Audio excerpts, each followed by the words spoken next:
Esto es Diatriba. Un podcast sobre todo lo que podamos interpretar. Es una manera de decir que no hemos definido nada y que estamos abiertos a cualquier tema. También es una manera de decir que todo se puede interpretar. Vale, para empezar este ciclo sobre el manga y el anime, empecemos con definiciones, ¿no? El episodio de hoy trata sobre el manga y es importante conocer como algunos aspectos morfológicos que podrían decirse de esa manera, como que definen qué queremos decir por manga, ¿no? Por qué se le llama así y por qué no le decimos nada más cómic, ¿no? ¿Por qué? Pues tienen unos aspectos particulares que le diferencian del cómic. Esto que voy a decir aquí es más o menos una reseña del recorrido historiográfico que le hace Brenner a los orígenes del manga en su libro Understanding Manga and Anime. Y pues nada, pues voy a tocar algunas cosas que me parecen a mí interesantes de ese libro. Nosotros conocemos el concepto de cómic, es muy sencillo porque incluso aparece en los periódicos, nuestros periódicos. El cómic son unas viñetas que están caracterizadas porque tienen dibujos y además pueden tener texto que le acompañe como el sentido de lo que quiere decir. Y precisamente el manga pues bebe de esa tradición occidental de lo que conocemos como cómic. Lo que pasa es que ellos también tenían una tradición propia de hacer dibujos parecidos como a sketch, ¿no? Como a situaciones que podrían plantearse como una interpretación, que podrían plantear una interpretación para nosotros. Pero pues la tradición de ellos era muy puramente el dibujo, ¿no? Casi no había texto, eran situaciones particulares que a veces tenían como una sucesión, es decir, aparecía un dibujo, luego otro que estaba más o menos conectado, pero normalmente podía pasar que los dibujos fueran independientes uno del otro, entonces no había como una narrativa visual como nosotros la conocemos como en el cómic, y pues esto para los japoneses data desde el siglo XII. Ellos vienen haciendo sus dibujos y llamándole manga, ¿no? El término manga es acuñado por un artista, por un señor que hacía de todo, y se le conoce y se le idolatra en Japón, que se llama Hokusai Katsuhika. Ustedes también lo reconocerán si ustedes googlean y buscan la gran ola de Kanagawa. Ustedes van a encontrarse con una imagen que quizás ya habrán visto en alguna obra, que es una ola azul, de un azul vívido, como viajando de izquierda a derecha. Y con un estilo que ustedes pueden reconocer, ustedes dicen, esto es un estilo japonés. Pues este autor fue el que lo hizo y pues nada, él acuña ese término. Lo que para él viene a ser esta palabra es como imágenes caprichosas o sketches. En la etimología de la creación de esta palabra manga, pues man quiere decir como cubrir una superficie y ga viene a querer decir como bordes para crear divisiones, y entonces en ese sentido, pues esa palabra, ese sufijo ga viene a significar más bien como imagen o dibujos, ¿no? De esa manera como está compuesto. Es importante para la historia del manga una revista, que era una revista inglesa que se llamaba Punch, y que luego por venderse en Japón y por gustar tanto para los japoneses, entonces Japón creó, bueno, esta editorial creó una versión que se llamó Japan Sponge, donde habían pues cómics muy occidentales, como los conocemos nosotros, normal. Y luego entonces ya en el siglo XVIII y hasta la década de 1950 se da como una etapa como de mucha evolución en la narrativa, ¿no? Hay como unas búsquedas, unas hibridaciones, el cómic occidental como que empieza a transformarse, ya deja de ser lo que nosotros vemos en los periódicos o nosotros leemos, por ejemplo, en Marvel o en DC, y empieza como a tomar un estilo propio, con unos dibujos ya mucho más que combinan con su tradición del dibujo y la ilustración, con las formas que ellos tenían, y también como con la forma en que se narra el movimiento en Occidente, que es un poco como con líneas, jugar con trazos como un poco más fluidos, y bueno, pues tenemos allí como esa transición. Y quien dice, bueno, ahora vamos a hacer algo que se llama manga y esto va a ser el manga y esto es lo que van a reconocer como manga estas dos señores, Mafe y Miguel, que están hablando el día de hoy, se llama Osamu Tezuka. Osamu Tezuka, a partir después de la Segunda Guerra Mundial, este hombre estaba desvivido y le encantaba lo que hacía Walt Disney. Y Walt Disney, este señor empresario que le gustaba ser muy, era muy machista, no le gustaba que las mujeres trabajaran con él. Y hizo obras increíbles por su genio y también por el trabajo que nunca reconoció de muchos otros artistas y dibujantes, que no le gustaba compartir crédito. Y pues bueno, ese Walt Disney que nosotros conocemos era idolatrado por Osamu Tezuka, a él le encantaba las cosas que él veía en la pantalla, las cosas que hizo Walt Disney, y también le gustaban mucho los cómics. Entonces él tomó varias de esas cosas y las hizo propias. De esa manera como que sienta unas bases de lo que es como las expresiones y la narrativa del manga que nosotros conocemos. Por ejemplo, tomo como referencia textual. Abro comillas. En el aspecto visual, incorporó la descomposición del movimiento mediante imágenes secuenciales en una misma viñeta y las onomatopeyas. Cierro comillas. Quiere decir que Osamu Tezuka, antes de Osamu Tezuka, pues no habían esto de poner señales onomatopéyicas en que se decía, bueno, esto es un golpe, esto es un salto, aquí está haciendo algo el personaje. Y bueno, todo esto lo introdujo él al mundo del dibujo japonés y a la narrativa visual japonés. De la mano con eso también puede ser como un poco como cuando el escritor se consagra como una vocación y un trabajo, tipo como que a vos te pueden pagar por escribir. Algo parecido pasa en Japón con los mangakas, cuando también como la profesión de mangaka, toda la industria se comienza a conformar, entonces vos ya te podés dedicar a eso, vos mandas eh, a las revistas para que te escojan. ¿Cómo es que se llaman como los drafts de la historia? Ellos tienen un Los nombre para eso. borradores, sí, Eso, ¿Mm? exacto. Entonces, como hacer un borrador, hacer los dibujos, o encontrar una persona que te haga los dibujos, pero vos hacer la historia, bueno, todo lo que implica. Y el mero hecho vos poder llamarte a ti mismo mangaka, es que yo me dedico a esto. Creo que eso es súper importante para conformar también, pues, un formato, para Y, conformar un formato. Entonces, y fue Osamu Tezuka quien dio el banderazo. Él dijo, de hecho, exacto. historia particular, Osamu Tezuka es médico, o sea, fue médico de profesión, incluso tuvo doctorado en medicina. Eh, Él no se dedicaba a ser dibujante como nosotros conocemos hoy a los mangakas. Él sentó las bases de eso también, de decir, bueno, pues esto es una profesión y aquí nosotros estamos haciendo algo bien, bien importante. Además de que solamente para los años 70, de 1970, hubo pues estudios estadísticos que decían, bueno, eh, hay una, en el mundo editorial, en el mundo de lo que se vende de manera editorial, es decir, libros, revistas, todas estas cosas, el 25% de todas esas ventas correspondían a el mundo del manga. Es decir, que ya era una industria que estaba creciendo y pues ya hoy es una cosa abismal. O sea, yo creo que la industria editorial en Japón se sostiene a partir del manga. Es una cosa increíble. Todas las empresas y todos los conglomerados editoriales tienen sus bases fuertes, fuertes en revistas de manga, en publicaciones de manga y todo ese tipo de cosas. Y hay un montón de obras que refieren a todos los procesos. Es así como aprendemos un poco de ello. Entonces, como que, este personaje nuestro quiere ser mangaka, va y se encuentra con un editor que es mala gente, porque sí muestran que los editores son un poquito como mala gentes, o a veces que los editores son muy como, tienen mucha importancia, tienen mucho poder. Entonces, el editor te puede decir como, mira, este personaje no me gusta, o ¿por qué no dibujas de manera diferente al personaje? Cosa que a mí me parece como gigante, o sea, es mucho poder. Imagínate que a vos te traen el dibujo de Naruto y vos sos el editor y vos decís, no me gusta, yo quiero que sea mono, digamos que antes no fuera mono, yo quiero que sea rubio y que tenga esos bigoticos que él tiene a los lados, a pesar de que al principio no era como el zorro como tal, pero tenía eso. Entonces, como tiene un montón de poder, pero la cosa es el autor normalmente como le permite ese poder, y en la industria es algo aceptable. O sea, el editor te puede decir como, mira, yo te recomiendo que hagas esto, esto y esto, y al parecer los autores suelen ser muy flexibles frente a eso, a decir como que entiendo que tú conoces sobre este tema y que me vas a ayudar a que mi narrativa o de pronto mi arte se vea aún mejor.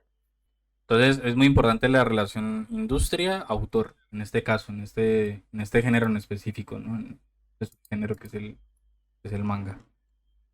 Mira que yo diría que es un paso en general como para todo tipo de arte, porque pensando como cuando los novelistas se vuelven como los verdaderos novelistas, acá en Latinoamérica, cuando las editoriales también le dan ese poder al autor, Ah, bueno, sí. eh, con los cineastas no estoy segura, pero me imagino que, por También, con los ejemplo, productores, sí, sí, claro.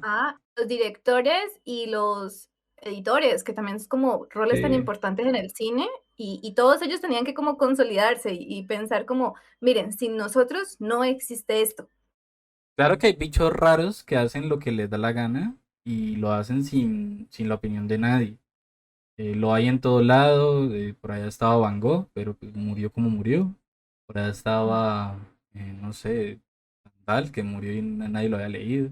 No sé, cosas de este tipo de cosas, de este tipo de asuntos, ¿no? Siempre hay bichos raros y por ejemplo aquí en el manga yo tengo uno muy claro que es One, ¿no? Que se escribe, o sea, su nombre es como uno en inglés, One, y es el autor de One Punch Man y de Mob Psycho 100.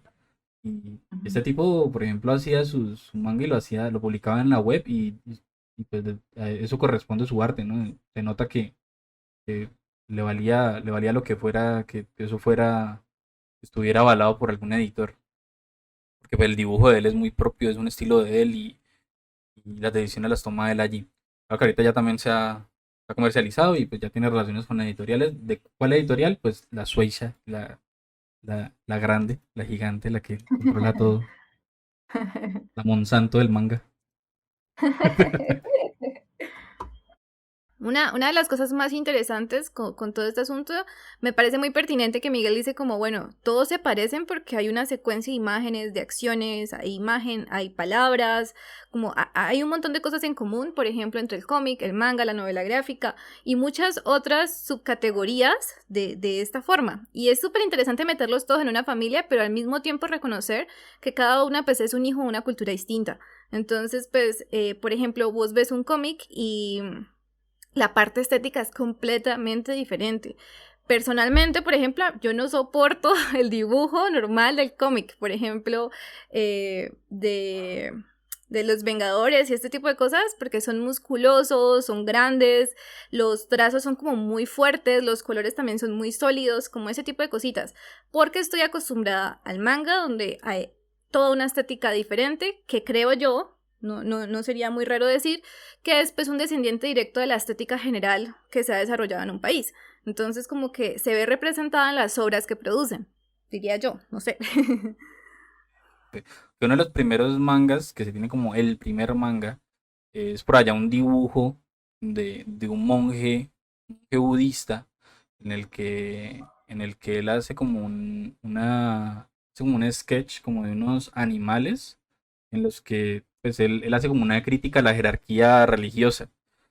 Eh, la verdad, el dibujo uno lo ve y uno dice, hey, eso podría estar en un manga hoy, porque el dibujo tiene o sea, unos animales que están erguidos, como, no están tan antropomorfizados, pero algo sí, y pues de allí toda esa tradición, ¿no? Uno ya alcanza a ver el futuro del manga en ese dibujo del siglo XII.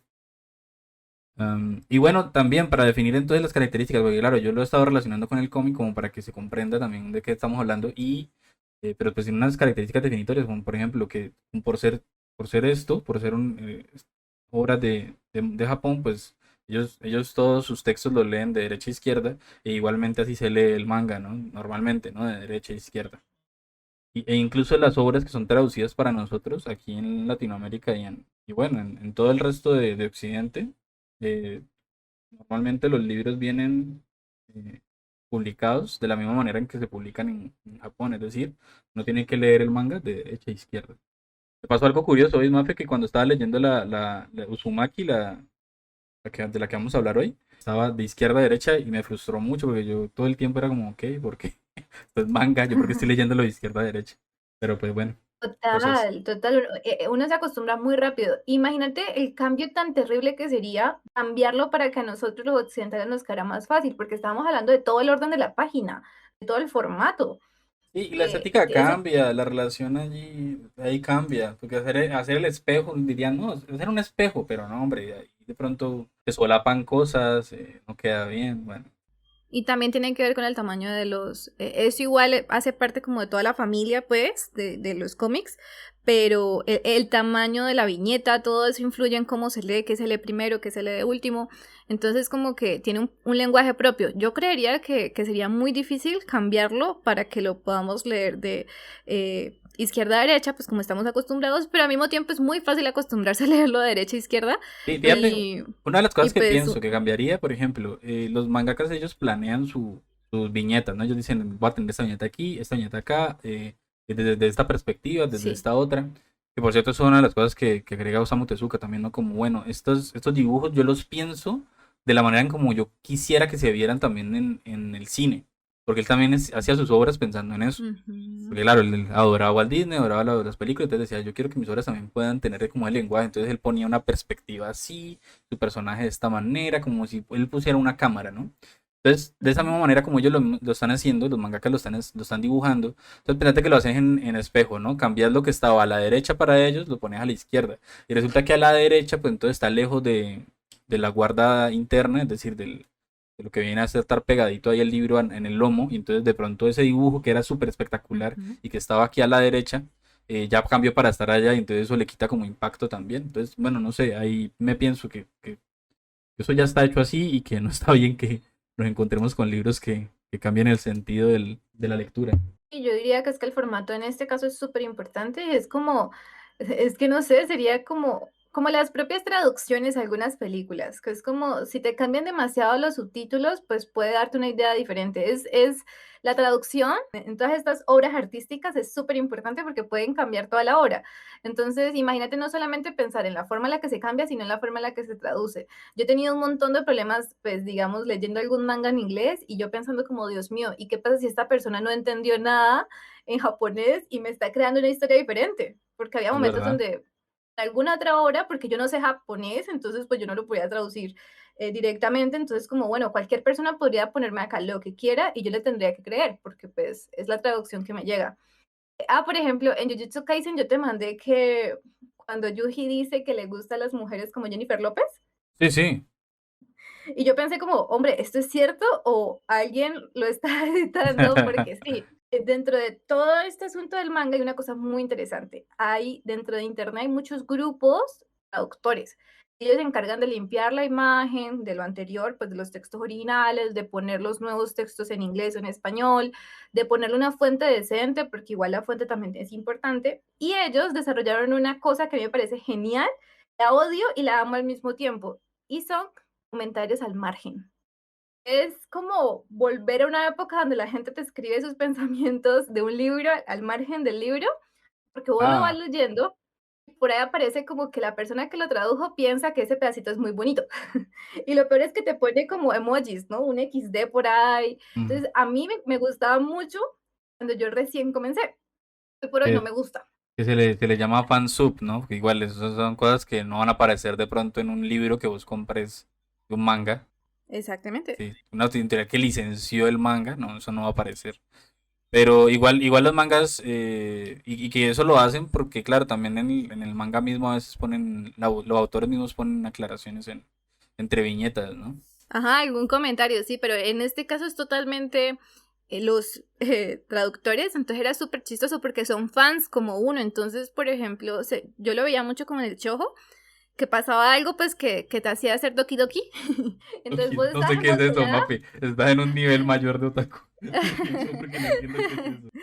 El doki doki es supuestamente el sonido del corazón cuando palpita. Entonces te da punzadas. Ajá, exacto, cuando algo como que, ¡ah! Por Dios, ¿qué es esto? Sí, ese es el doki doki. Y entonces pasaba algo así y entonces te aparece justo entre las líneas de las viñetas un kia. Porque entonces al parecer el traductor está gritando porque ese pedazo está muy bueno. Es chistosísimo y ahora es que vengo a pensar como se parece mucho a las lecturas anteriores de libros donde la gente escribía en las márgenes lo que sentía y lo que pensaba y luego la otra persona pues leía tanto la edición original como los comentarios de la otra persona. Entonces es un poquito como el resultado de estos trabajos en equipo para traducir obras, porque es que ese es el resultado de una comunidad otaku que se da, es que se dan el labor de comprarlo quién sabe en dónde, escanearlo, limpiarlo traducirlo, editarlo para ponerlo, normalmente le ponen el logo o la marca agua y luego sí publicarlo en internet. Un trabajo en el berraco, para que nosotros los pobres tercermundistas podamos leer el arte japonés.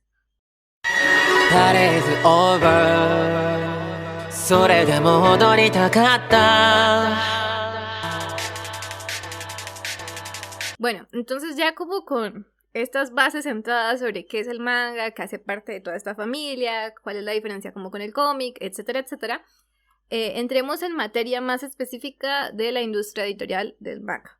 Una de las primeras cosas que se nos ocurrió fue el asunto de los géneros, porque pues no nos sentíamos como cómodos, ni siquiera son géneros como tal.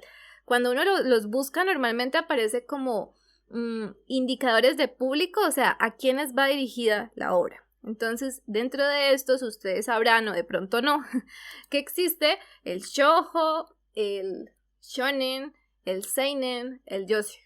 ¿Qué son estas vainas? El shonen es como lo que más conocemos, que es los de acción, y van dirigidos supuestamente para niños adolescentes. Que acaba de decir Mafe que con eso fue que se inició la industria editorial del manga, ¿no? Que, o sea, dijeron, bueno, primero decían, pues, términos muy machistas, es que esto es para niños, ¿cierto? Y luego dijeron, pero ¿y por qué no lo pueden comprar mujeres? Entonces, algunos autores que ya hacían shounen, por ejemplo, Osamu Tezuka, también hacían shoujo, que es publicaciones destinadas a mujeres. Se dieron cuenta que igual las mujeres no les estaba llamando mucho la atención y entonces decidieron también contratar mangakas mujeres, y porque decían con mucho sentido que las mujeres sabrán qué es lo que les gusta a las mujeres. Pero pues igual es chistoso porque pues es totalmente romántico, ¿no? Entonces, y va dirigido pues a chicas, adolescentes también. Entonces, nosotros decíamos como, bueno, ¿son géneros o entonces son el público al que va dirigido?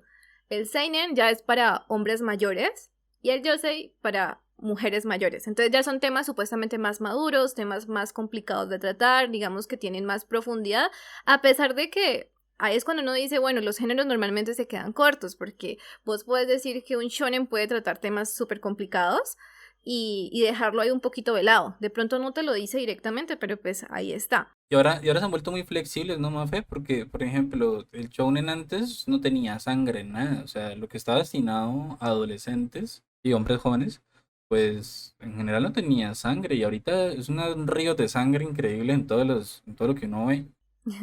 Sí, de pronto o aparecía sangre, pero muy poquita, como que los personajes podían morir, pero como que no te mostraban un montón de sangre. Y tipo Dragon Ball, ¿no? Que bueno, un poquito de sangre, como si fuera sudor, ¿no? Una cosa ahí como toda estética. Y ahorita los personajes se sangran en las páginas y eso supuestamente está destinado a niños. Exacto, también parece como... Yo supongo también que es porque los géneros comienzan a quedarle pequeños a las obras, entonces tienen que salirse porque quieren encontrar cosas diferentes. Entonces un género es una cosa muy apretadita, muy cuadradita, que no te deja sitio de todos modos como para hacer otras cosas. Y lo explico, cuando Mafe dice género en este apartado está refiriéndose a esa como un género demográfico, ¿no? No género narrativo. Y también podría pasar, ¿no? Lo mismo comentario que hizo Mafe podría pasar para, de pronto, tu historia es sobre, bueno, tu historia es sobre aventuras, pero querés hacer otra cosa, entonces puedes hacer otra cosa porque el género te queda pequeño también. Pero aquí en estos términos, como estamos diciendo, es demográficos, o sea, a veces lo que tú querías contar para niños, a veces se te van cosas que quizás a un adulto le interesen. Ujú. Y sí, digamos, yo sigo diciendo género, a pesar de que, como ya les decía, en este caso son más indicadores de público, lo que Miguel dice que son demográficos, porque pues es al público al que va dirigido, pero la vaina es como que, bueno, el público al que va dirigido puede ser mucho mayor. Yo soy mujer y yo también vi Naruto y vi Dragon Ball Z y este tipo de Y cosas. yo vi Sakura Card Captor, y eso no me, ¿sí? Es nomás de mujer. Y es eso, exactamente, como que son muy cerraditos, pero al mismo tiempo se salen a veces de las manos cuando vemos que no importa el género, igual nos puede llamar la atención. Al principio dijimos como que, bueno, entonces no hay problema. Lo que nosotros creíamos que eran géneros, en realidad son indicadores del público, entonces aquí no hay ningún problema. Pero en realidad sí lo hay. ¿En qué sentido? ¿Qué tanto de ese público afecta a la forma de la obra? Es decir, como esto es para mujeres, tiene que tener amor, tiene que tener este personaje, y entonces de alguna manera ese público sí define la obra. Sí sería ahí un género narrativo. Es decir, que el género demográfico, las personas a las que va dirigida, pues definen mucha o gran parte de lo que se va a construir y lo que se va a decir. Entonces, sí están muy relacionados, justamente como que, bueno, por ejemplo, con el shonen, entonces decía como, no, entonces nuestro personaje tiene que ser un niño, porque como el lector es un niño, entonces se va a sentir reflejado en él. Ahí, el público tuvo un efecto directo en la obra. Dijeron, como esto es para niños, nuestro personaje principal tiene que ser un niño. Lo mismo con el shoujo o shoujo, como le dice Miguel, como esto es para niñas, entonces la personaje principal tiene que ser una niña. Este tipo de cosas significa que ambas cosas están extremadamente relacionadas. No es como que, bueno, yo voy a hacer una historia de amor y esto va dirigido a estas personas y por tanto, entonces yo quiero que se parezca un montón a ese público. Entonces hay una relación muy directa. No se puede pensar, particularmente en el caso del manga, una obra sin el público al que va dirigido. Porque ese público al que va dirigido define muchos aspectos de la misma. ¿Qué temas va a tomar? A veces hasta la estética que va a tomar, porque cada uno de estos géneros tiene una estética particular. Es verdad. Entonces, todo eso se ve afectado también por el público. Entonces, de alguna manera, estas obras están muy relacionadas sobre a quién va dirigido, qué se quiere contar y cómo se va a contar. Entonces, en ese aspecto yo sí diría como que ese género es un género muy grande, que tiene que ver con el género narrativo, demográfico y hasta estético. Sí, yo creo que en ese sentido es indudable que la población incide en la narrativa de la obra. O sea, en la narrativa, en la estética, en todas las decisiones que se toman sobre la obra. Y siendo de una manera muy, muy importante porque además la presión de la editorial es pensando en ese público. No es como que, incluso, porque claro, son publicaciones, muchas de estas publicaciones de las que vamos a hablar, muchas de estas obras que vamos a hablar, son publicaciones con una itinerancia, ¿no? Semanal, mensual, semestral, Ujú. lo que fuera.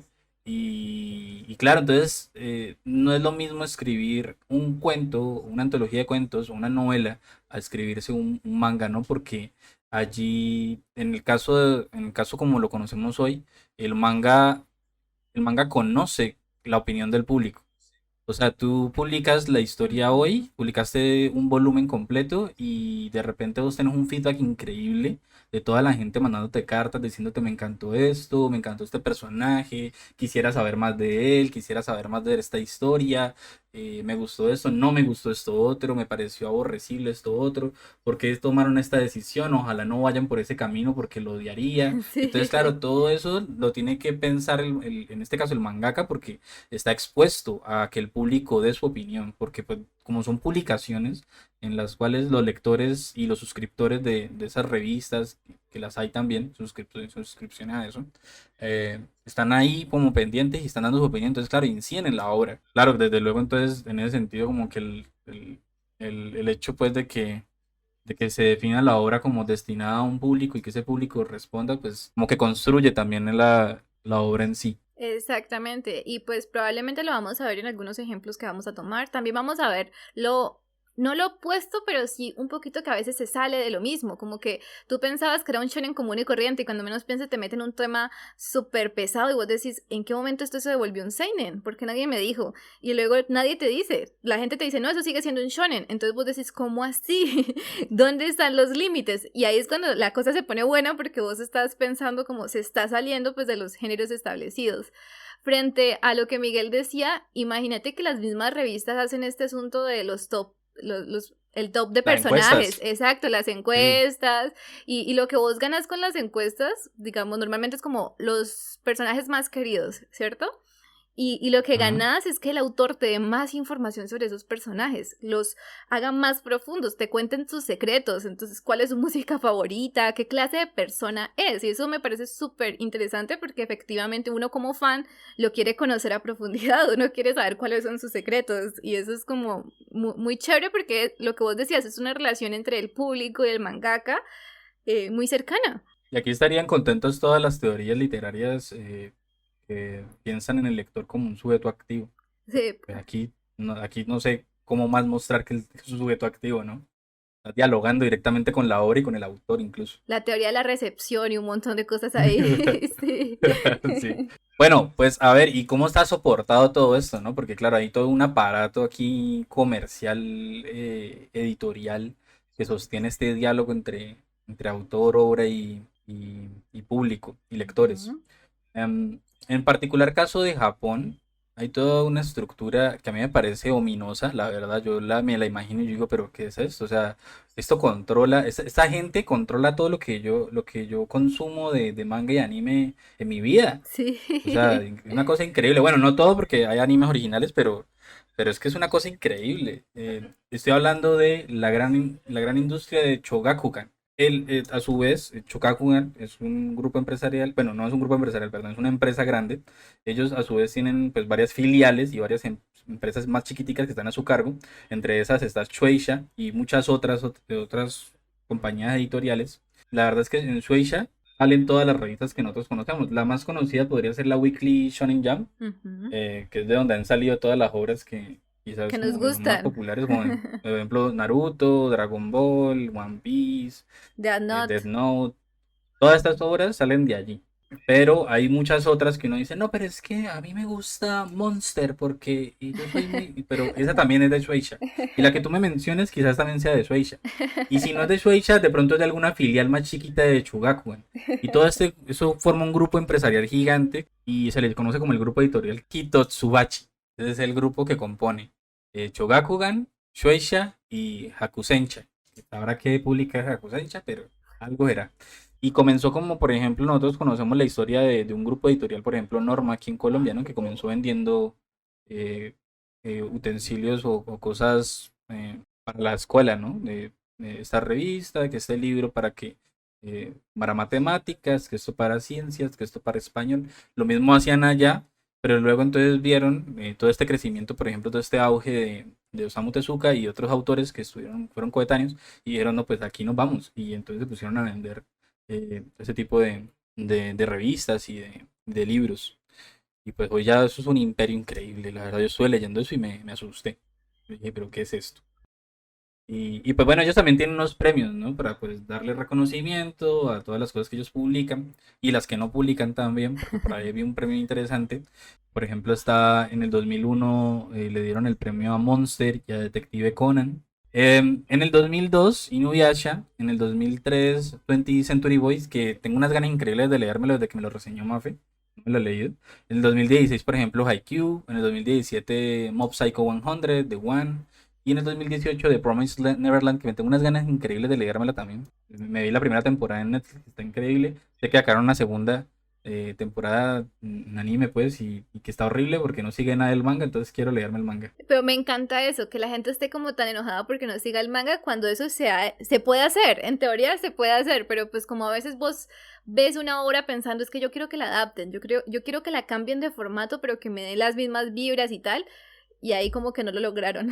Sí, hay adaptaciones que no siguen la línea del manga, es decir, que hay un momento en que comienzan con el manga y terminan en otra cosa, que son Ujú. muy respetadas. Por ejemplo, la primera adaptación de Hunter, a la gente le gusta mucho y al final como que se van por otro lado, porque no había más material de manga en el caso de ellos, tienen toda la excusa.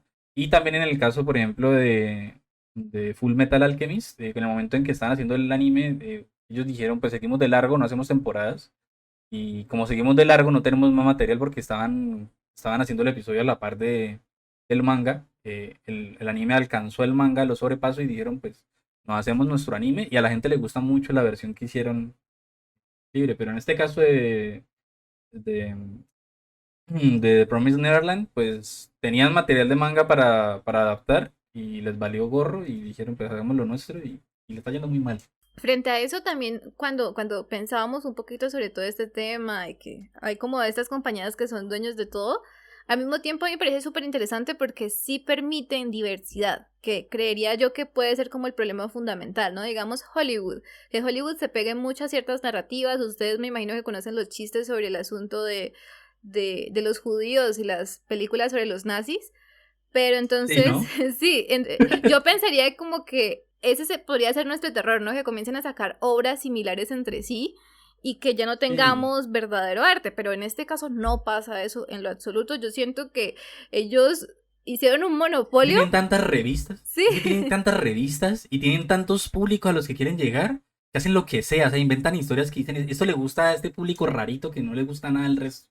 Entonces, ahí hay como lo diferente, o sea, les gusta la diferencia. Es un imperio, exactamente. es un imperio, es un monopolio increíble de la industria editorial, pero les gusta la diversidad. Entonces, bueno, Entonces ya es un poquito menos malo sobre el asunto de tener el monopolio.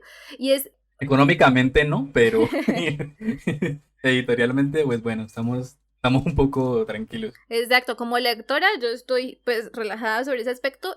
Y ahora bien, la vaina es que no solamente es de manera editorial, porque entonces vos sacas un manga, le hacen anime, le hacen novela ligera, le hacen mercancía, y eso se vuelve pues una vaina gigante. Nosotros dijimos, bueno, este capítulo se trata sobre el manga en particular. Cuando hablamos de anime, vamos a hablar de algunos que son adaptaciones y otros que primero fueron animes, que también puede pasar. Pero lo más chistoso es que primero es un anime y aún así le sacan un manga. Como por si las moscas, por si vos preferís leer el manga, entonces otra persona Sí. va y te hace un manga, también te hacen una novela ligera, te hacen OVAs, te hacen de todo. Películas, te hacen juegos de mesa, videojuegos, hay una industria increíble y el consumidor, o sea, uno como fan no está contento Claro, de todo. live action, entonces juegan mucho con la narrativa que tienen, entonces como que esta narrativa, esta historia es tan buena, listo, vamos a convertirla en diferentes formatos y que la persona si los quiere consumir todo, pues que lo consuma todo, si no lo quiere consumir todo, entonces que se vaya por su preferido. Entonces en mi caso yo normalmente tiendo al manga, a Miguel le gusta un poco más la animación, los colores, la rapidez. Ujú, Bueno, la rapidez en tanto como movimiento, porque en realidad a mí me gusta mucho el ujú. manga por la rapidez para leerlo, que son pues como cositas diferentes. Hay una cosa que Miguel dijo, que dijo como que hay muchos nichos de mercado, ¿no? Muchas cosas específicas para cada público. Y es ahí donde salen tantos subgénero dentro del manga. Vos puedes encontrar un montón de nombres específicos. Por ejemplo, animes de deporte. Hay un nombre para los animes de deporte. Se llama Spokon. Él es poco. Hay uno para las relaciones entre hombres, las relaciones románticas, que es el yaoi. Hay uno para las relaciones románticas entre mujeres, que es el yuri. Hay, por ejemplo, el asunto del harem, que es donde hay muchas Ah, mujeres. el harem reverse, que esto ya se ha extrapolado ya. Entonces, esas últimas cuatro que acaba de decir Mafe, y la anoté yo, eso se ha extrapolado ya a otras cosas que vienen siendo más de, como para más 18, ¿no? Por otros Ah, asuntos, sí, no por total. sangre. Total, eso también es importante, como estos subgéneros normalmente pues como para mayores de 18 años, es más, en Japón, al vender el manga, te venden estos mangas tapados, vos no ves la portada, te hacen una pequeña descripción del asunto y vos lo compras sin saber cómo es el dibujo y te toca como abrirlo en tu casita porque pues se considera re inapropiado y hay un montón Uy, ¿es verdad? No, no sabía. Sí, hay un anime muy bueno sobre eso, que es un esqueleto O que es, sea, ve, vení, pero entonces Kakashi era un loco, ¿no? Era un pervertido, porque claro, la portada del libro de él estaba bueno, también la de la portada no era nada, ¿no? como un hombre La del libro de persiguiendo a él. una mujer, pero a veces aparecía un signo de prohibido. No sé si, Ah, bueno, sí. como, y eso pasa, o sea, como según algunas películas que yo he visto y algunos mangas que he leído y animes que tratan sobre el asunto, es como que cuando son demasiado explícitos, los cubren y vos tenés que tomar la decisión si lo vas a comprar y de pronto eso es lo que buscas, o si lo compras y no era lo que buscabas o lo que te imaginabas. A mí eso me parece muy chistoso, porque es como te toca comprarlo solamente con una pequeña idea de referencia para que las otras personas pues no vean esa obra porque es demasiado explícita. Bueno, sí, justamente todas estas que yo mencionaba son muy explícitas, entonces se suele considerar para mayores, pero también por eso decía yo como que unos subgéneros muy específicos. ¿Te gusta el manga que trata sobre las relaciones románticas entre dos mujeres? Toma tu género. ¿Te gustan los que tratan para dos hombres? Toma tu género. ¿Te gustan los que hay muchas mujeres que están detrás de solamente un hombre? Toma tu género. Y lo más chistoso, y ahí volvemos un poco al asunto del género y el público, es como que solamente se enfoca en ese aspecto. Es muy difícil, creo que hay pocas sobre eso, pocas obras que sean mayores al género. Es decir, una que te explore drama, que te explore acción, que te explore relaciones románticas, porque como hay tantos subgéneros para cada cosa, entonces vos quédate con el que te pertenece, no te metas en tanta vaina. De igual manera creo que hay algunos que lo consiguen, pero normalmente la norma es más bien enfocarte en tu tema. Y para eso hay un nombre para ese subgénero.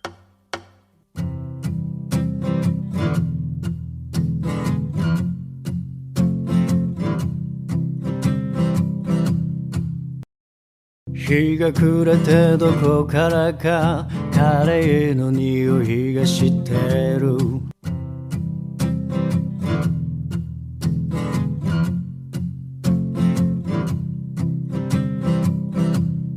Y bueno, la verdad es que hemos hablado aquí de Fansub, hemos hablado de que, por ejemplo, leí Uzumaki, y es porque, pues, la verdad, muchas veces lo que nos toca hacer es leer sin tener que pagar nada, porque no, yo particularmente no porque la verdad a mí me gusta más el libro, me gusta más el físico, pero está difícil, y es a comprar estos libros, y comprar libros en general ya es caro, comprar estos libros es mucho más caro porque normalmente, por ejemplo, para el caso de Colombia, las licencias de estos mangas están en Panini México, entonces son cosas que son importadas. Aquí en Colombia no se imprime manga, en general creo, de pronto me estoy equivocando, pero en general y mayoritariamente no se imprime manga licenciado aquí legalmente, entonces comprarlo comprarlo es costoso porque un manga en México para el cambio de aquí, por ejemplo, valdría 13.000 pesos, 14.000 pesos. Entonces uno puede comprar divinamente muchos tomos y ser feliz, sin desangrarse, pero con la importación se vuelve una cosa cara. Uno no encuentra mangas más baratos de 50.000, 40.000 pesos. Eso es duro como para uno comprar lector. Sí, este pedacito nosotros dijimos, tenemos que hablar sobre lo difícil que es ser otaku acá. Y eso es otra cosa. Primero, uno no suele referirse a uno mismo como otaku porque pues toda la vaina alrededor. Pero pues al mismo tiempo, hombre, si a uno le gusta el anime, el manga, se supone que eso está bajo la categoría de otaku, entonces sigamos por ese lado. Es muy difícil porque entonces no se consigue todas esas cosas que sí están en Japón, cosas que ya hemos mencionado.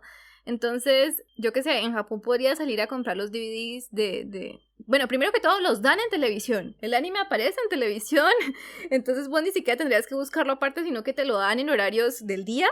Y luego, pues, puedes ir a comprarlos en DVD, puedes comprar el manga, o te suscribes de manera semanal a la Jump para que te llegue. Todo este asunto como que, pues, esta facilidad porque es una obra de ellos, ¿cierto? Viven en eso. Nosotros, por el contrario, pues hay que buscar un montón, hay que tener plata para comprarlo, y si no tienes plata, internet, menos mal que apareció internet.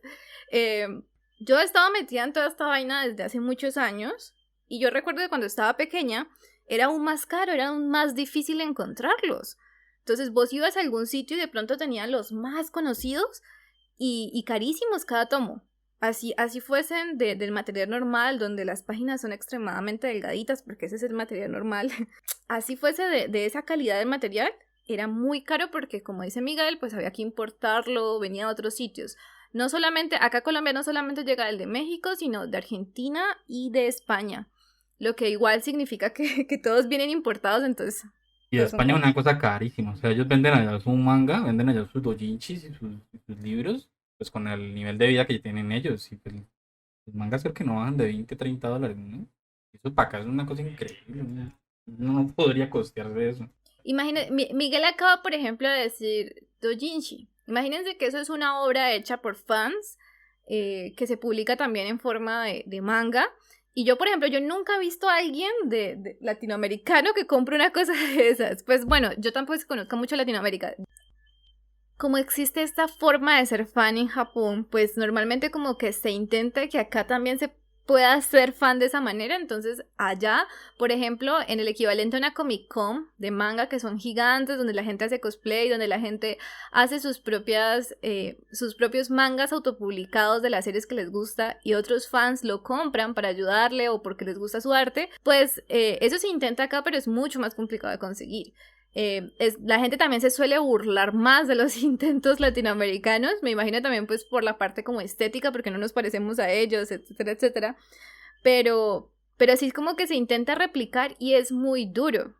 Yo, por ejemplo, yo nunca he ido a una convención de manga, me da vergüenza por alguna razón, a pesar de que yo sí estoy muy metida en esas vainas, me da mucha vergüenza, creo que tiene que ver también pues con las ideas que hay alrededor de ello. También siento que es como para personas más jóvenes. Yo debo decir que o sea, a mí cualquier comunidad de fanáticos a mí me asusta. Y esta, por ejemplo, me asusta más. No sé. Bueno, me asusta igual que la otra. No me gusta. Entonces, el solo hecho de pensar que pertenezco a un grupo me genera escozor. Entonces, yo nunca tampoco he ido a esas cosas. Creo que alguna vez fui a una reunión que hacían como de ese tipo, pero era como porque yo quería ir a comprar cosas. Pero Ujú. me fui ahí mismo, la verdad, no quería estar más allá. Porque claro, se Sí, reúnen y va gente que tiene cosas para vender, libros, camisetas, cosas que tienen que ver con esto. Y entonces como que yo no conocía dónde más la vendían. Entonces yo dije, Pepe, voy a ir a ver. Pero salí muy rápido allá porque no era un tipo de interacción, era demasiado. sí, pues en plan cantan las canciones en japonés o en Sí, una cosa sí. similar y entonces el cosplay que a veces da un poquito como de cringe cuando no es hecho como de manera profesional y yo digo es súper Sí. injusto porque al mismo tiempo pues son personas que están disfrutando de su hobby, pero pues Está bien, está uno bien. como fan uno también puede ser un poquito crítico respecto a eso, ¿no? O al menos tener como su posición de poder decir pues respeto que los demás lo hagan, pero pues yo no me veo en esas. Yo siento que es una Exacto. cosa que me gustaría hacer pero que me faltan pantalones para poder hacerlo. Entonces, ahí lo No, voy a yo dejar. los admiro mucho. Yo no estoy aquí criticando. Yo, de hecho, la gente que hace eso, la admiro muchísimo. Sí, Y muy bien por ellos, pero no es lo mío. igual, acá en Latinoamérica son reuniones muy pequeñitas. O sea, nosotros estamos hablando y pareciese de pronto que fueran como las grandes conglomeraciones. No, No, nada que ver. Son pequeñitas, solamente pues que son personas con un gusto muy específico, como uno. Entonces, de pronto ahí es cuando entra en conflicto. En Japón, vos haces fila. Vos te levantas a las 3 4 de la mañana a comenzar a hacer tu fila, porque todo el mundo mm, quiere comprar un manga autopublicado de algún autor sobre las parejas que les gusta. Entonces, eso, el ship, ¿no? O sea, eso es súper importante dentro de una comunidad de fans, que es también como lo que viene alrededor del manga y del anime. Y es que vos estás leyendo un manga y a vos te gusta una pareja específica, una pareja que de pronto el autor nunca va a continuar por X o Y razón, porque de pronto el manga no se trata de amor, entonces no va a continuarlo por ese lado, o por cualquier razón que sea, entonces vos te vas a la convención y hay personas que han dibujado historias con esos personajes con un estilo parecido al del autor, entonces vos querés eso, ¿por qué? Porque ayuda a tu idea, ¿no? Entonces la gente hace filas larguísimas. Yo he leído mucho sobre eso y es muy interesante porque lo sufren. O sea, son como 3 días de seguidos donde los cosplayers tienen que mantener el disfraz y tomarse fotos con las personas y estás haciendo fila para conseguir todos los mangas autopublicados. Y a mí me parece que es una experiencia como muy completa, como que han podido desarrollar muchas formas de ser fans y eso me parece genial porque es como la forma de disfrutar ese hobby. Y ya pues nosotros tenemos estas formas como menos, como que queremos acercarnos, pero pues como que no lo logramos. sí, somos muy introvertidos como fanáticos. Dentro de la comunidad de fans y el fanfiction y todo esto, pues como ha sido como mi objeto de estudio, entonces ahí tengo como unas ideas. Y una cosa que hace un gran problema con las otras personas que no son tan fans, etcétera, es por ejemplo chipear o querer que dos personas de la vida real sean parejas. Pero ¿cómo así? O Uno no es tan fan, uno no es tan fan si no es eso. no están tan metidos en la comunidad, diría yo. Porque es Ah, que ya. como que la comunidad de fans es así. Vive a través de estas personas o estos personajes y entonces se meten pues como demasiado y ya comienza este asuntico de Fíjate que imaginarlo ahí, con otras personas. es que no sé, ahí, y claro, yo en esto te cedo que tengo una ventaja increíble, pero es que yo no sé si definir el fan así, porque pues, hay formas de ser fan, ¿no? Entonces no sé si siempre sea de la misma manera. Yo creo que hay una forma de ser fan que es así como lo estás diciendo tal cual. Un poco quijotesca, ¿no? El asunto de, Exacto. de vivir, de Ajá. vivir por la ficción, que me parece a mí increíble, pero yo, por ejemplo, yo veo una obra y entiendo los límites de la obra, ¿no? No la confundo. En este caso con lo de las personas reales, por ejemplo, actores, youtubers, la vaina es como, ¿dónde está la ficción? ¿Dónde está la línea entre la ficción y la realidad? Entonces es como, por ejemplo, un youtuber es un personaje de cierta manera y por alguna Mm. razón las personas del fandom de los youtubers a veces pues lo han llevado al punto de lo que mencionabas, como que estas dos personas deberían estar juntas y hacen dibujos, hacen obras alrededor de esa pareja. Y entonces eso cala muy feo para las personas que decimos como hombres, son seres humanos, son libres, no deberían ser como tratados de esta manera, Y hay que pero por respetar otro porque lado, los personajes de ellos no van de estar metiéndose con gente, o sea, no van sobre tengo esta relación con tal persona o con tal otra. exacto, es De eso en no, general. de eso no van los personajes, no, hey, voy a comentarles, yo soy novio de tal persona, no, de eso no van. Y a veces tampoco va de eso la obra, pero a la gente le gusta y yo lo entiendo, pero entonces como formas diferentes de volverse fanático o de volverse seguidor de una obra o de un personaje o de un... Sí, digamos, yo lo veo desde el asunto como, también creería que Miguel tiene razón en pensar como hay diferentes tipos de fans, pero la cosa es que la comunidad de fans fuerte, como los que suelen mandar en ese tipo de cosas, los que crean contenido, los que se reúnen, los que hablan, los que tienen páginas enteras en internet sobre esto, son los que hacen este tipo de cosas. Entonces, de pronto, pues ya un fan más maduro, porque yo también creo que tiene que ver con madurez, con otras percepciones, con ser autocrítico, con pensarse como, bueno, es correcto que yo hable sobre las relaciones interpersonales de esta persona. Una vaina es que vos hablas de un personaje ficticio, que no estás hiriendo a nadie. Puedes decir que es 1 millón de cosas y no pasa nada. Claro, Pero ahí, una persona real, sí, claro, ahí es donde está la línea gris, que es, uf, como la diviso, ¿no? Y yo creo que cuando se trata de obras ficcionales, es decir, no estoy viendo un personaje ahí live action moviéndose y haciendo cosas, como que fuera del mundo de los streams, porque yo creo que ahí es donde se confunde mucho el asunto del chip, del chipeo.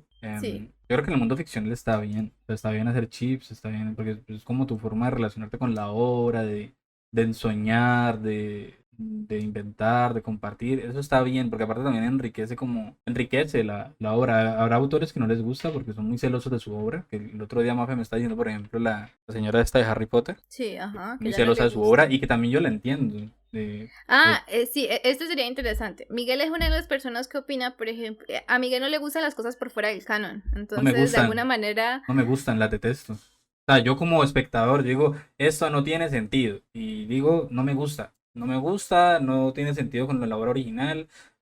A mí no me gusta incluso obras originales que yo digo, esto se fue a la mierda. O sea, esta obra no tiene ningún sentido porque al principio era una cosa, luego era otra, se contradice. Y por ejemplo, son muchas de mis peleas que tengo ahorita ya de viejo con Naruto. Yo digo, se contradice muchísimo. Y estoy enojado con esa obra por eso. Pero en general, cuando son fanfictions, normalmente lo que pasa es que no corresponden, porque claro, son invenciones, son cosas que quieren también, a veces como cosas que desean, y no necesariamente lo que uno desea, como que es verosímil en las normas y las reglas o lo que está creándose en el canon. por el contrario, en mi caso, a mí me encanta, no el OCC, por ejemplo, es que dentro de los fandom existe un acrónimo para eso. El OCC es como fuera de carácter, out of character, sí. Que es como cuando estás haciendo fanfiction o alguna obra y haces que tu personaje, el personaje de otra persona, el personaje que todos conocen, actúe de manera fuera de carácter. Y eso le fastidia a todo el fandom. Nadie quiere que el personaje sea malinterpretado. Sin embargo, las bases de esa creación es como que tú entiendes el personaje, lo analizas o lo sobreanalizas.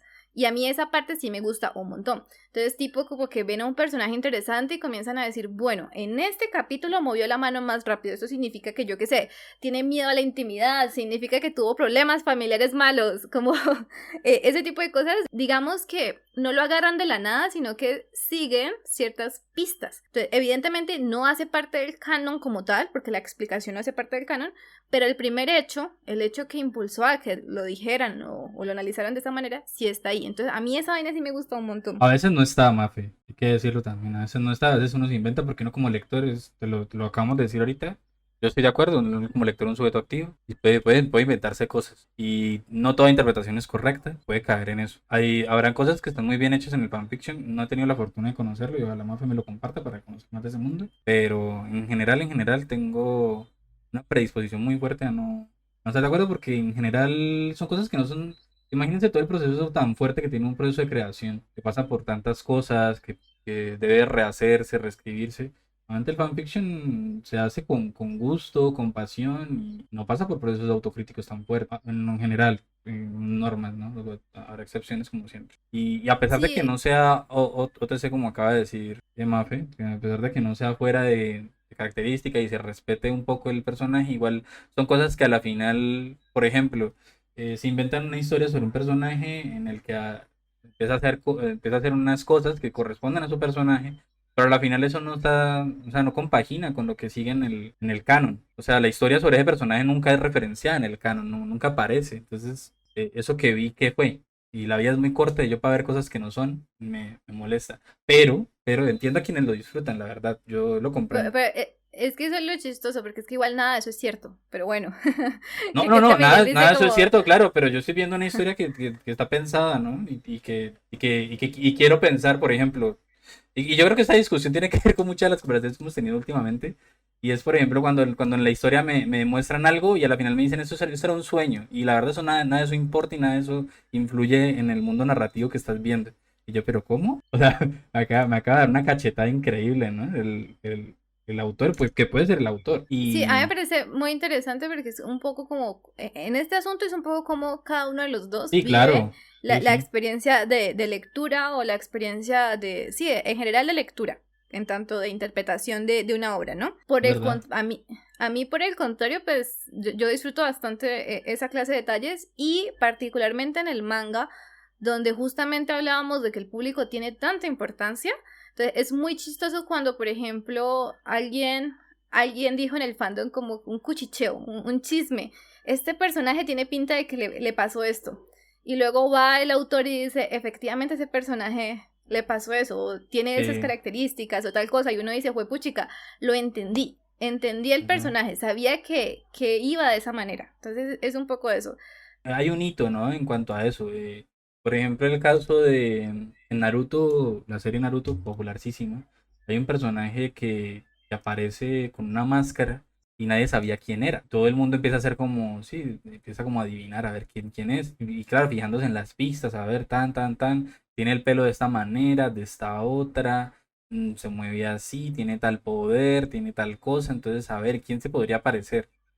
Y no podemos, y entonces hubo una gran cantidad de gente que, por ejemplo, en el caso de Toby, cuando apareció Toby, que era un personaje enmascarado del clan, perdón, del grupo Akatsuki, se hizo muy conocido y la gente le empezó a interesar porque tenía el poder del Sharingan y la gente decía, pero son muy poquitos los que tienen eso, ¿qué más podría hacer? Y la gente dijo, hey, ¿y si en realidad Obito no murió? Y entonces la gente, y como yo decía, pero ¿cómo se les ocurre que va a ser Obito si Obito lo vimos morir ahí tal cual murió en las páginas? Que en ese momento no había sido adaptado al anime. Lo vi en las páginas, estaba ahí, murió una roca. O sea, le aplasta la mitad de la cabeza y sobrevive. Y entonces luego Kishimoto dice, que son las cosas que yo Pues estoy muy sí. peleado con Kishimoto. Dice, pues sí, efectivamente era Obito, porque pues una piedra en la cabeza, ¿qué te pasa? Eso no te mata.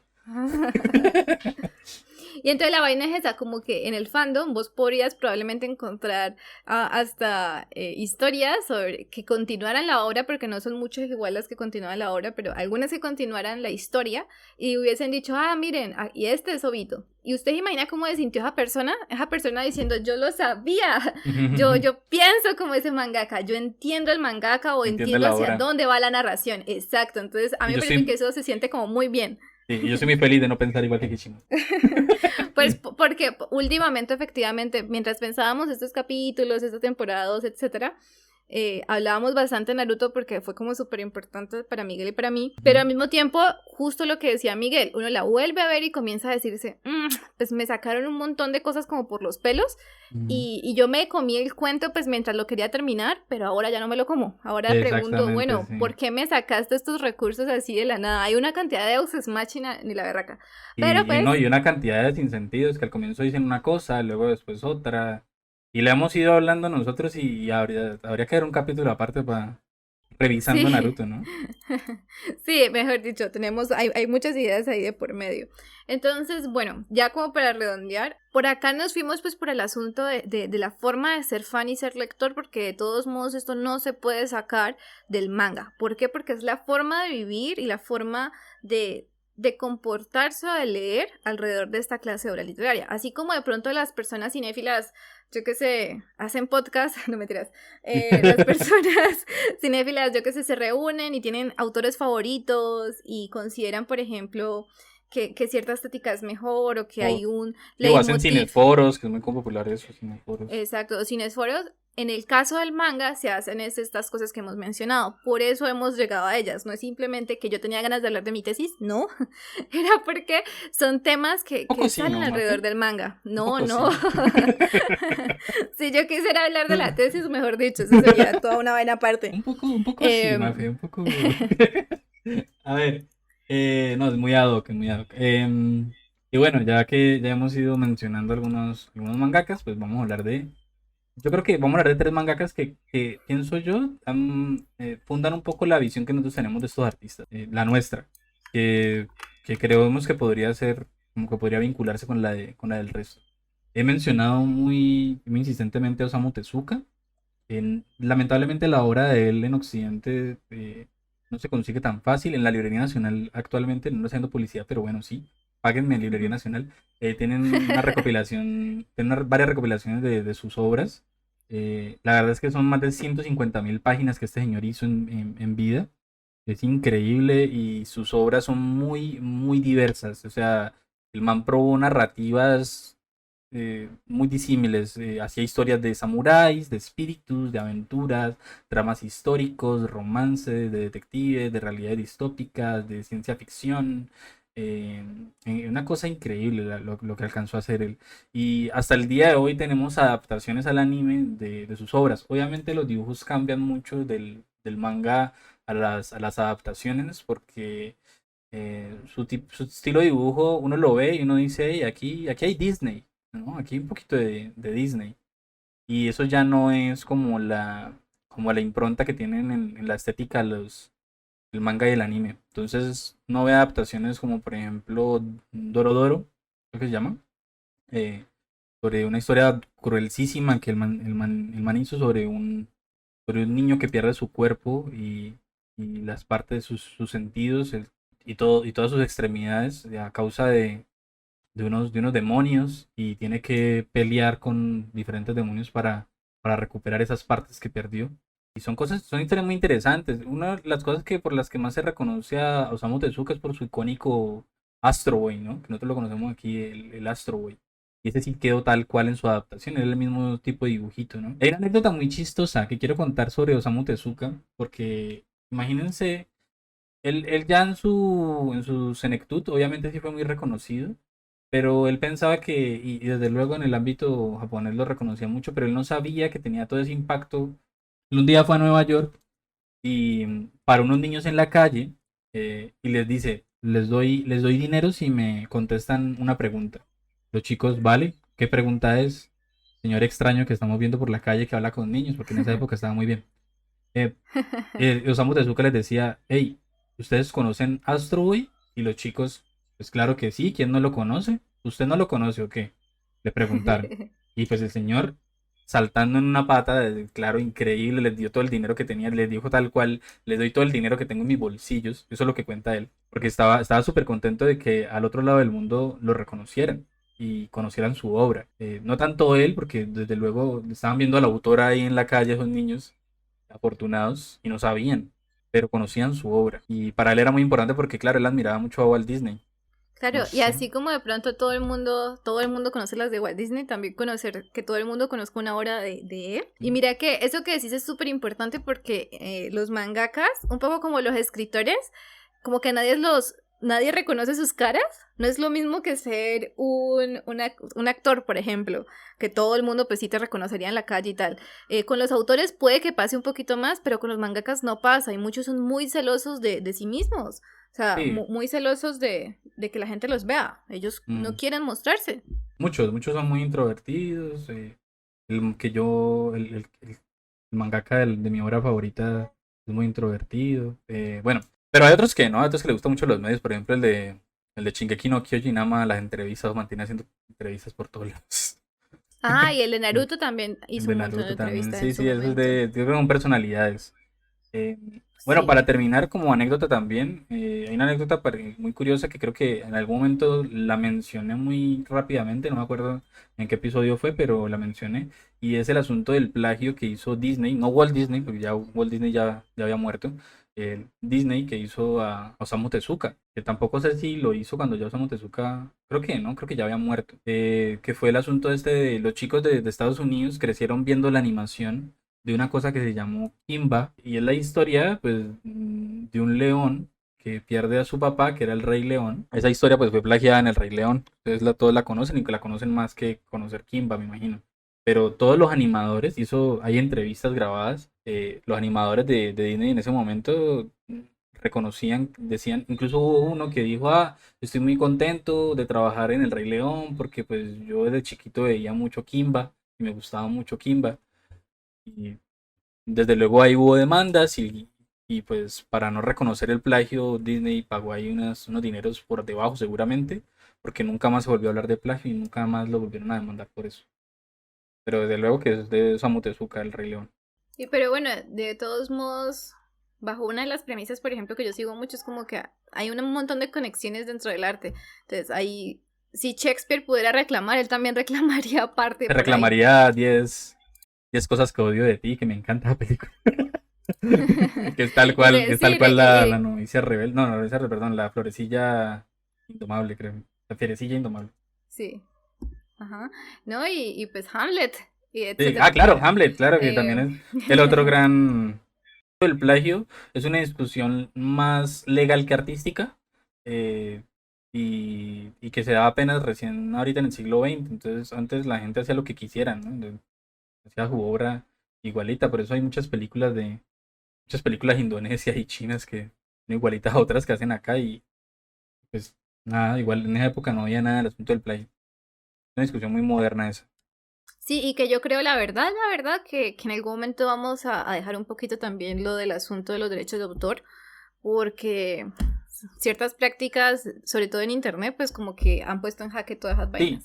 A mí me pasa que así como hay gente que siempre está hablando de directores en el cine como puntos de referencia, y eso yo lo aprendí hace poco, la verdad yo normalmente no le ponía mucho cuidado al director, o sea, yo como que podía relacionar las obras que había hecho, pero pues no me enfocaba tanto en el director, sino en la obra como tal. Con los mangas, sus nombres me resultan tan difíciles que yo normalmente nunca recuerdo a sus autores. Yo me enfoco totalmente en el nombre de la obra y nada más. Hemos hablado un montón de Death Note porque para mí personalmente me parece una de las mejores obras y mangas de toda la historia de los mangas, pero yo no podía recordar los nombres. Entonces Miguel es el que me los recuerda. Pues yo tampoco lo recuerdo, la verdad, pero es que eso, a ver, si uno se pone a decir, bueno, son sencillos, porque es que uno se llama Oba y el otro se llama Obata. Y estoy casi seguro que son seudónimos, porque creo que ellos no les gusta como.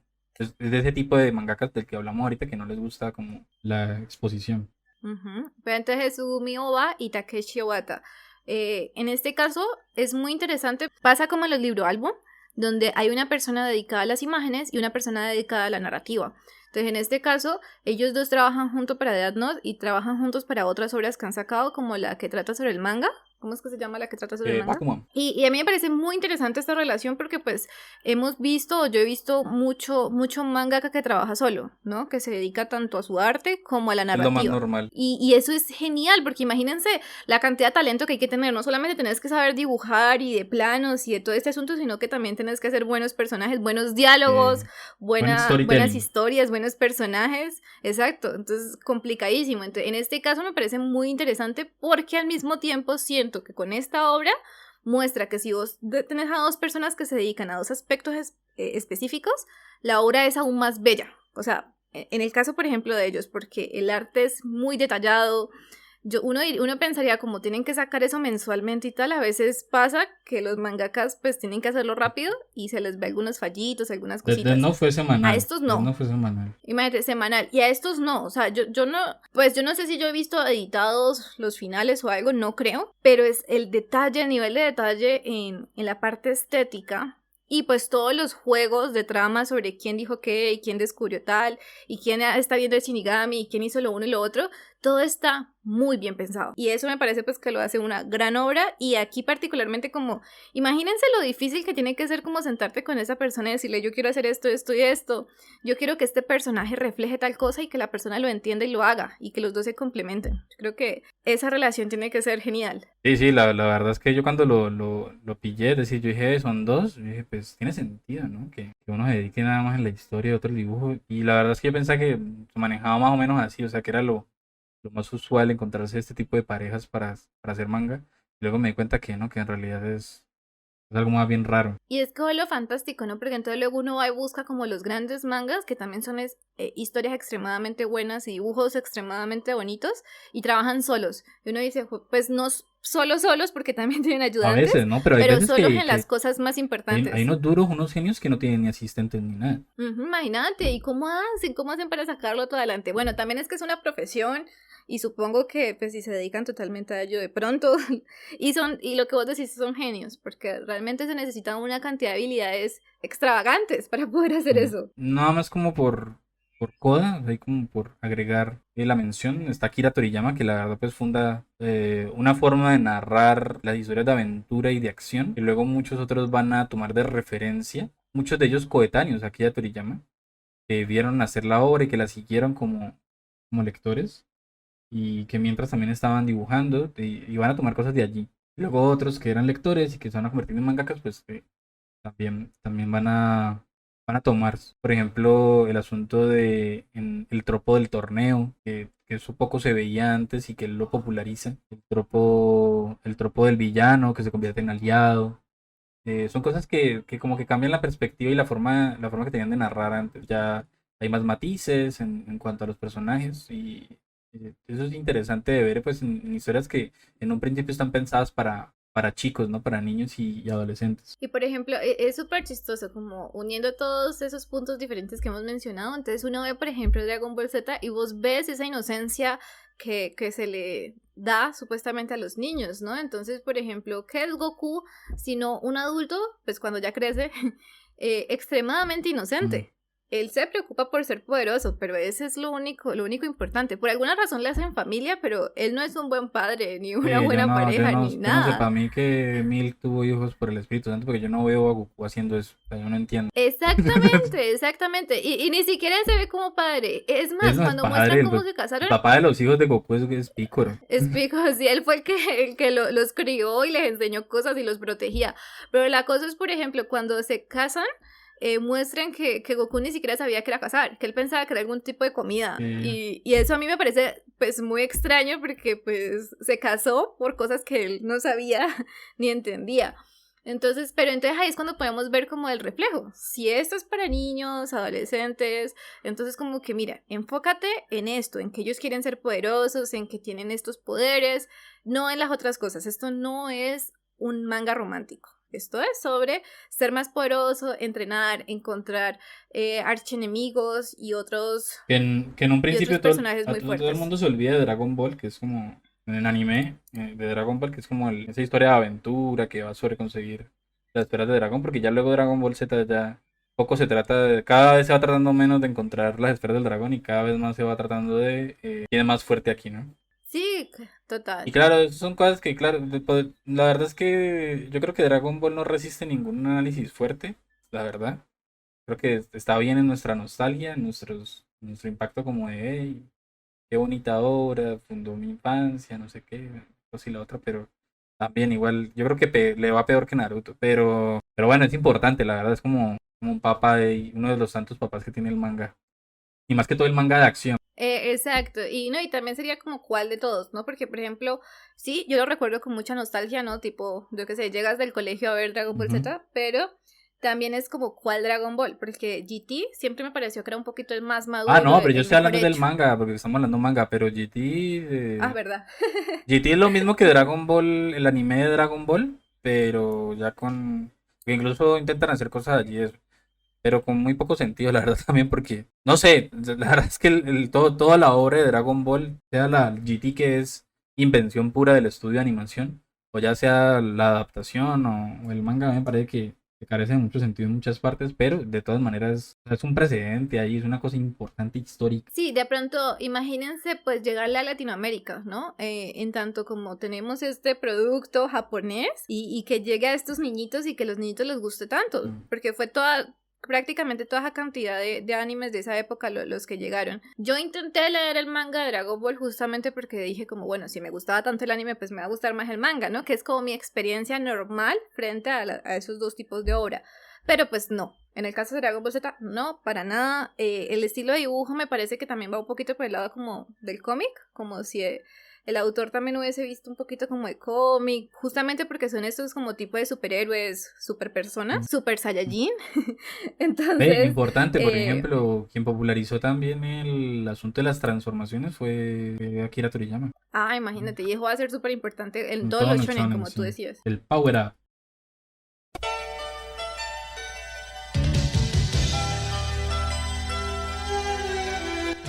Bueno, vamos a hablar de dos obras que nos gustan mucho. A Mafe y a mí nos gustan mucho Uzumaki. La verdad es que yo tengo aquí la deuda de que yo no he leído Yasumi Pum Pum y yo puedo dejar aquí que Mafe se extienda todo lo que quiera hablar porque no pude leérmela bien para el episodio. Que tengo ahí esa deuda. Voy a empezar entonces hablando de Uzumaki. Uzumaki es una obra de un mangaka que se llama Junji Ito. Es muy respetado dentro del círculo pues, de los mangakas. Porque también crea unas nuevas formas de narrar visualmente que hasta ese momento como que no se habían popularizado tanto. El manga se publica desde 1998 a 1999 y se le considera como tipo de manga de horror y se categoriza, la demografía es para seinen, es decir, para adultos mayores, pues por el nivel de impacto que tiene, aunque yo la verdad viéndolo, no hay sangre, es muy poca sangre, hay muy pocas muertes, es una cosa más bien como relajadita, ¿no? En cuestión de como el impacto que podría tener. Y comparándolo pues con otras obras que chorrean más sangre, que son para niños. Pero, por ejemplo, el horror psicológico sí es súper Ah, no, el fuerte, horror ¿no? psicológico sí, incluso incomoda. O sea, yo varias veces me sentí, no sé si es porque me Sí, estaba sí. sintiendo enfermo, pero al leerlos me sentí un poco mareado varias veces. Que no me No, no, pasa. no. Eso es lo que uno tiene que sentir al leer eso. Sí. Eso sí. Porque bueno, Es parte de la Uzumaki, la gente experiencia. dirá, uy, Uzumaki como Naruto Uzumaki, pues sí. Y es anterior a, o creo que es como por el mismo tiempo en que se publica Naruto. Uzumaki significa espiral, ¿no? En japonés. Sí. Y pues este manga trata sobre un pueblo que dice uno de los personajes, hay una epidemia, hay una epidemia en este pueblo de espirales. Y la gente está siendo contaminada por las espirales. Empieza por el caso de un señor que está obsesionado por las espirales hasta convertir su propio cuerpo en una espiral, es decir, pues muere en ese intento. En el intento no, lo logra convertir todo su cuerpo como desarticulado, convirtiéndolo en una espiral, en una caja de madera. Y llega hasta el punto en que todo el pueblo se transforma en sí en una espiral. Es una cosa increíble. Todo lo que la historia está compuesta o está narrada como a través de como de diferentes historias que van haciendo como esa metamorfosis que se vaya construyendo de manera más progresiva, ¿no? Comienza con eso que yo te digo, con un señor, hasta llegar hasta el pueblo entero, pero entonces pasa por diferentes personajes que también se van transformando ellos mismos en espirales, incluso vivos o ya sean muertos, se forman en espirales. Y entonces va contando diferentes historias que ayudan como a enriquecer este ambiente de terror, como lo dijo Mafe, un terror psicológico, porque es una zozobra. Muchas veces estuve leyendo por allí algunos artículos que hablaban de que lo que impacta y el verdadero impacto que tiene esta obra de manera en nuestra psique es porque apunta a desacomodar nuestro nivel de estrés, ¿no? Un poco nos estresa mucho ver tanta espiral, ver formas como tan imposibles y nos causa ansiedad, ¿no? Como lo que quiere causar en el lector. Y porque es que todo lo que hay allí parte de cosas cotidianas hasta llevarlo a niveles que uno dice, hey, pero hay un tipo que está convirtiendo en un caracol, o sea, no, porque siguen viviendo su vida como si nada. Pero claro, es como un desazón allí, es como como un Gregorio Samsa convirtiéndose en un insecto y es como la gente quiere seguir viviendo normalmente, o sea, la gente rechaza la idea de que estas cosas estén pasando hasta que ya llega un punto en que ya todo parece fantástico, ¿no? La gente habla y crea espirales, esa crea tormentas nada más con hablar o con gritar y con soplar. Entonces la gente ya lo toma y lo interioriza hasta el punto en que dicen, hay gente que se convierte en caracol y la única comida que tenemos son caracoles, es decir, gente que había convertido en caracol y lo vuelven algo cotidiano, pero eso hay un horror allí, ¿no? Como en, hey, te estás comiendo a alguien, te estás cocinando a alguien que una vez fue humano. Este tipo de cosas impactan y son imágenes fuertes, ¿no? Pero no imágenes fuertes porque haya mucho gore o mucha sangre, sino que te trastocan mucho tus valores y la concepción que tienes tú de las cosas, como, hey, ¿y tú qué harías en estas cosas y cómo te comportarías? Y como digo, parten de cosas muy sencillas, como por ejemplo hay un personaje que se obsesiona, siente como temor, rechazo y un miedo absoluto por las espirales porque su esposo se convirtió en una y entonces empieza a quitarse de los dedos, empieza a quitarse como las huellas dactilares porque pues las huellas dactilares ustedes las ven y tienen como forma de espiral se las quita y se apuñala el oído también porque se da cuenta de que su tímpano, o detrás del tímpano, pues que está el caracol, también es una forma de espiral y quiere arrancar las espirales, no quiere las espirales, entonces termina matándose por eso. Eh, Como que ataca eso, ¿no? Ataca la misma cotidianidad y va de historias de ese tipo que uno siente como la cercanía y de verdad te causan un poco de vértigo. Sí, total. Por ejemplo, este personaje que mencionaba Miguel, que es la esposa del señor este que se convierte. Entonces, a mí sí me parece que, bueno, no hay tanto gore, no es así la cantidad de sangre y entrañas y cosas así, pero verla, por ejemplo, cortándose la punta de los Uf, dedos y darte cuenta de que tú también sí, tienes el asunto de las claro. espirales, porque también es como que, mira, toda esta gente está asustada por las espirales porque como puedes ver, las espirales son malas, o sea, aquí ya llevas un capítulo donde hay un señor que se convirtió en espiral, uno que movía los ojos en círculos y eso también da bastante como asco y luego te dicen como, ¿y por qué no te miras las puntas de los dedos? Entonces tú te miras y ves que efectivamente hay una espiral y vos decís, huepuchica, es que estas personas son como yo y están, justamente como decía Miguel, pues están en esta situación. La premisa, escuchándola ahora por en la voz de Miguel, ahora que lo pienso, es bastante tonta. O sea, si a mí me dicen como, ve, léete este manga que trata sobre esta gente que le tiene miedo a las espirales o que las espirales es algo maligno, pues como que no. Pero la cosa es que va más allá de eso. Sí, hay un montón de espirales, pero también hay un montón de horror corporal, yo creo que así es que se le llama, que es como cuando el cuerpo se transforma y se vuelve estas cosas horribles. Y al mismo tiempo lo que Miguel mencionaba también sobre lo psicológico, estas personas están sufriendo por todo este asunto. Vos la ves como sufre, por ejemplo, ella por tener espirales en su cuerpo, por intentar sacarlo todo de sí mismo. Creo que es una comparación muy buena la de Kafka por el asunto, porque uno sí es como, Dios mío, llega un momento donde uno ya desea que no aparezcan más espirales, pero ellas siguen ahí. Y es más, hay momentos donde ni siquiera te las muestran. O sea, el personaje no te dice, aquí hay una espiral, pero vos ves que la espiral está en todo el manga. Sí. Y es como que uno finaliza y uno dice como, me siento como un personaje de ellos. Ya no quiero ver espirales, estoy cansada. Sí. Todo comienza con un caracol, ¿no? Que el señor está ahí viendo el caracol. Sí, yo creo que la primera espiral que muestran es la del caparazón de un caracol muerto ahí. ¿Vos recordás cómo llegaste por primera vez a Uzumaki? Yo creo que lo llegué por algún video de YouTube donde recomendaba mangas, creo. La verdad me parece a mí que fue por eso. Y mira que yo solamente vi el primer tomo en su momento. Ahorita ya para este episodio fue que ya vi los tres. Y no sé, tengo la sensación, tengo la emoción de haberlo visto, de habérmelo ya leído completo recientemente, pero creo que el final creo que me causó como, o sea, está fresquito, tal vez un juicio muy rápido, y al final me causó como esa decepción que siempre me causan las historias de horror, pero no tanto, no sé, como que se cuida bien, porque la resolución de todo este asunto de esta epidemia de espirales que asesina, porque asesina a todo un pueblo y lo transforma y lo erradica, que no sé, no me satisface mucho la resolución. Pero igual es un problema mío con historias de horror. Por ejemplo, hay un fragmento donde uno de los personajes tiene una espiral en la cara y entonces la espiral poco a poco se la va comiendo. Muy bacano, sí. Sí, y llega un momento, y entonces la muchacha al principio tiene la espiral en la frente, entonces se pone capul, ¿no? Obvio, para esconderlo.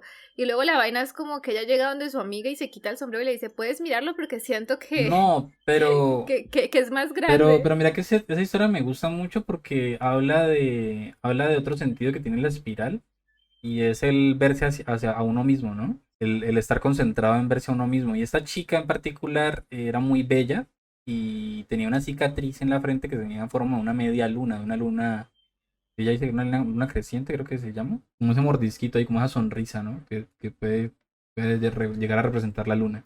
Y tenía esa cicatriz allí y ella la muestra a la protagonista y la protagonista ya una cicatriz ahí como una luna, pero a ella le gustaba esa cicatriz, ese personaje, porque decía que desde que tenía esa cicatriz no había hombre que no se le resistía, o sea, que se le pudiera resistir, no existía. Entonces ella podía conquistar al hombre que quisiera y era como, yo decía, ve aquí chévere porque la espiral tiene el sentido como de el egotismo pues al extremo, de verse hacia uno mismo, porque luego de tanto hacer eso, de tanto conquistar gente, pues esta cicatriz empieza a tomar forma de espiral. Y en el momento en que es rechazada por el protagonista, ella se enamora del protagonista y el protagonista la rechaza. Y ella dice, "Ey, yo por qué no te gusto y por qué no te gusto", y hasta que es devorada por la espiral que empieza desde la frente y hay un momento en el que ella intenta como atrapar en esa espiral a su objeto del deseo, que es pues el protagonista, pero pues por aquí o Y razón siempre los dos protagonistas se salvan. Siempre es como que aparece alguien ahí extra y es tragado por la espiral en vez de ellos y en este caso en particular pasa.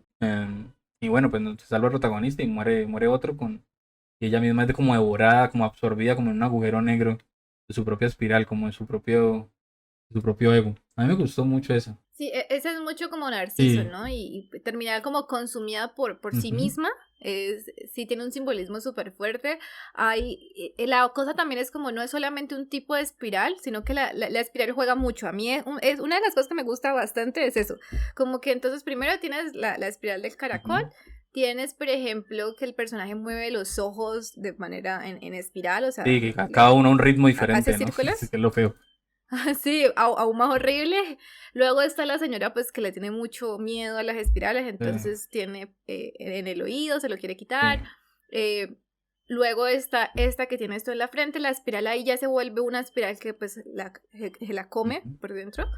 Está el Luego otro, está, por está el otro ejemplo, que vive su vida lento, no quiere, como que no quiere vivirla, como que se queda un poquito atrás y entonces se va transformando en caracol. ajá, exacto, entonces, literal en un caracol. Está también los que se querían tanto que se retuercen y quedan como en un solo Ay, ente. sí, sí, sí, como dos hay un momento en que ellos ven unas serpientes que se entrelazan y así mismo ellos terminan. Como, Exacto, se entrelazan y entonces en forma de espiral. Luego hay otra en que el cabello se vuelve espiral. Entonces, como que la espiral tiene un montón de utilizaciones acá.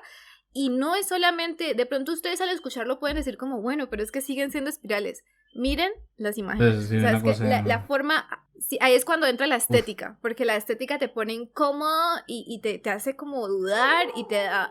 Yo no siento que esto sea como miedo, así como tengo miedo de abrir la puerta y mirar que un personaje de no, estos pues está es ahí, incomodidad, pero sí. sí eso, como incomodidad. Y yo siento, en mi caso, la primera vez que lo vi, era cuando yo había comenzado como con todo este asunto del manga y del anime, y leí en algún lado pues que era muy reconocida. Entonces yo dije, bueno, pues ¿por qué no? Yo recuerdo estar tipo 3 de la mañana leyéndolo en el computador de la familia, porque era en esa época donde uno tenía un computador para toda la familia. La gente evidentemente pues le parecía muy raro porque veía las imágenes así de pasada. Y recuerdo que cuando finalizó, yo tenía susto, pero no es ese miedo, repito, pero sí era como que yo no quería ver una espiral por ahí porque me daba como mala espina. Yo decía como que bueno, sí, como no necesito que las espirales vengan al mundo real, pero la vaina es ya están allí. Por eso él la Y me utilizó. encanta porque la verdad es que varios de los personajes lo dicen, ya obsesionados con la espiral, y es cierto. La espiral es una forma muy presente en el mundo que conocemos, porque la verdad es que corresponde a una secuencia matemática que se le conoce como el número de Fibonacci, y es algo que es normal, o sea, la verdad muchas cosas tienen forma de espiral.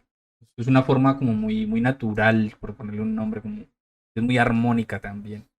Pero aquí él la deconstruye y dice, no, esta imagen, ese símbolo, este espiral es el diablo. Pero no, no literalmente el Exacto, diablo, pero sí. y es una de esas obras que tú no olvidas, o Sí. sea, de pronto vos olvidabas cada una de las historias de los personajes, pero no olvidas la espiral. Yo hace muchos años que había leído esta vaina y aún así cuando la mencionamos yo una dije, ay, fue puchica, Mm, espirales, la muchacha del pelo, la muchacha del mm. ojo, y fue como flashback de guerra. Entonces, que una obra haga eso, pues yo creo que tiene bastante ganado. Lograr que el lector lo Yo creo que recuerde. en ese orden de ideas, yo creo que yo propuse, yo dije, sí, hagamos de una Uzumaki porque es una de esas obras que son como abanderadas de las posibilidades que tiene la estética del manga. Yo creo que como en la narrativa, creo que es una cosa bien conseguida, pero creo que lo que más sobresale es lo que dice Mafe, es el asunto del crear simbolismos con las imágenes, del impacto que tienen las imágenes, la estética que tienen. Incluso son cosas muy referenciadas. Me acuerdo que en el manga que a mí me gusta mucho de Hunter x Hunter, hay un personaje que muere de manera parecida a otros personajes de aquí de este manga de Uzumaki y ese personaje está dibujado igualito como la protagonista de Uzumaki, igualito. Y pues Pues bueno, ahí están como referencias. Y, exacto, y muestra justamente como el impacto Mm. cultural, ¿no? Poder referenciarlo. Y ustedes van a buscar en YouTube, van a buscar por ahí en internet, mucha gente lo va a recomendar. Y de pronto, como ya habíamos mencionado, no es tampoco como la gran historia, pero es una historia con mucha Sí, fuerza. sí. Y es una historia que es como, tú estás sentado por ahí pensando, ¿qué cosa más inocente puedo utilizar y convertirla en una cosa Ujú. terrible? Ah, las espirales. ¿Por qué no? Vamos a hacer que la gente no quiera mirarse los dedos. Yo creo que los japoneses son reyes en las premisas, la verdad. Las premisas muy originales. Sí, sí, sí, bueno, toda la razón. Si uno se va a ver las películas de miedo japonesas, pues tiene como mucho que ver. Eso también es súper interesante. A ver, el manga por sí es blanco y negro, ¿no? Pero entonces esos personajes con el pelo largo y negro, pues se parecen mucho como a sus Mm, fantasmas, a sus demonios. Es una cosa también como cultural. En materia de mitología japonesa también aparecen, estos personajes suelen aparecer un montón. sí, sí. Lo último que me gustaría decir sobre él es, por ejemplo, que hay un montón de fotos donde él se ve como una persona muy respetable de la sociedad. Y eso es muy chistoso para la mayoría de sus ¿De quién? lectores. Entonces, él aparece, ¿De foto de quién? ¿De Junji Ito? sí, búscalo. Yo he visto memes al respecto. Sí, la verdad es que parece un oficinista más, ¿no? Un señor ahí. Y entonces a él lo invitaban a los, pues, a presentar sus mangas y tal. Y entonces le pasaron orejitas de gato. O sea, la foto que normalmente se encuentra en él en internet es él, un señor muy normal, con sus orejitas de gato. Y luego vos vas a ver la clase de arte que hace y vos decís, oye, yo me lo imaginaba completamente diferente. ¿Cómo en esa cabeza tan normal se le ocurren estas ideas tan macabras? Porque las historias son macabras, su arte es macabro. Si lo buscan en general, hay otras imágenes que son súper pues, que tienen mucho impacto. Sí, aquí, aquí en Sonrisas, este caso dientes. de Uzumaki, pues él se enfoca en crear horror a partir de la espiral, pero hay otros donde estoy viendo aquí imágenes, no conozco su obra completa, pero sí, sí es un personaje que le gusta que con su arte incomodar a otros, ¿no? Causar ahí causar un poco como de desagrado, como de repulsión, pues en el sentido del miedo. Son imágenes bien Claro, interesantes. y más pensándolo pues justamente como un autor de manga de horror. Esa es otra cosa. Te pones a buscar y no hay mucho horror que puedas encontrar dentro Ah, del no, manga. Entonces es un sí, hito. no, él es el maestro del manga de horror, Sí, o sea, si le preguntan a los japoneses quién es él. Bien chévere que exacto. lo hayamos tomado aquí en cuenta. Sí, justamente cuando nosotros pensábamos como, bueno, si vamos a hablar de manga, vamos a hablar como de los más reconocidos o de la gente más importante o de los que más nos gusta. Y aunque todo eso sería muy chévere, al final dijimos, bueno, unos que se salgan de sus géneros. O sea, estos que son tan raros, tan extraños, que dejan una marca y que hacen reflexionar sobre todo lo que conlleva. Entonces, por ejemplo, en este, pues que el manga de horror normalmente no tiene tanto impacto.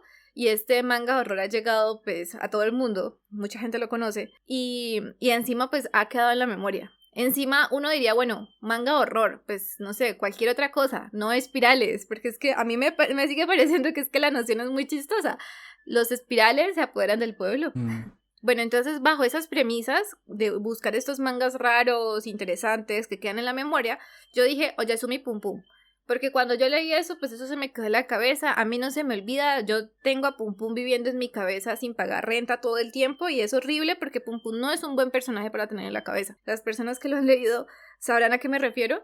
Eh, este es un manga escrito e ilustrado por un solo autor, un mangaka, que se llama Inio Asano, y es del 2007. Entonces, pues tampoco es muy viejo. Uno dirá, bueno, pues, ¿qué es tan extraño de Yasumi Pum Pum? Porque tanta gente lo recomienda. Ustedes van y buscan en YouTube, van y buscan en Google y mucha gente lo recomienda. Todo el mundo lo relaciona con la palabra depresión.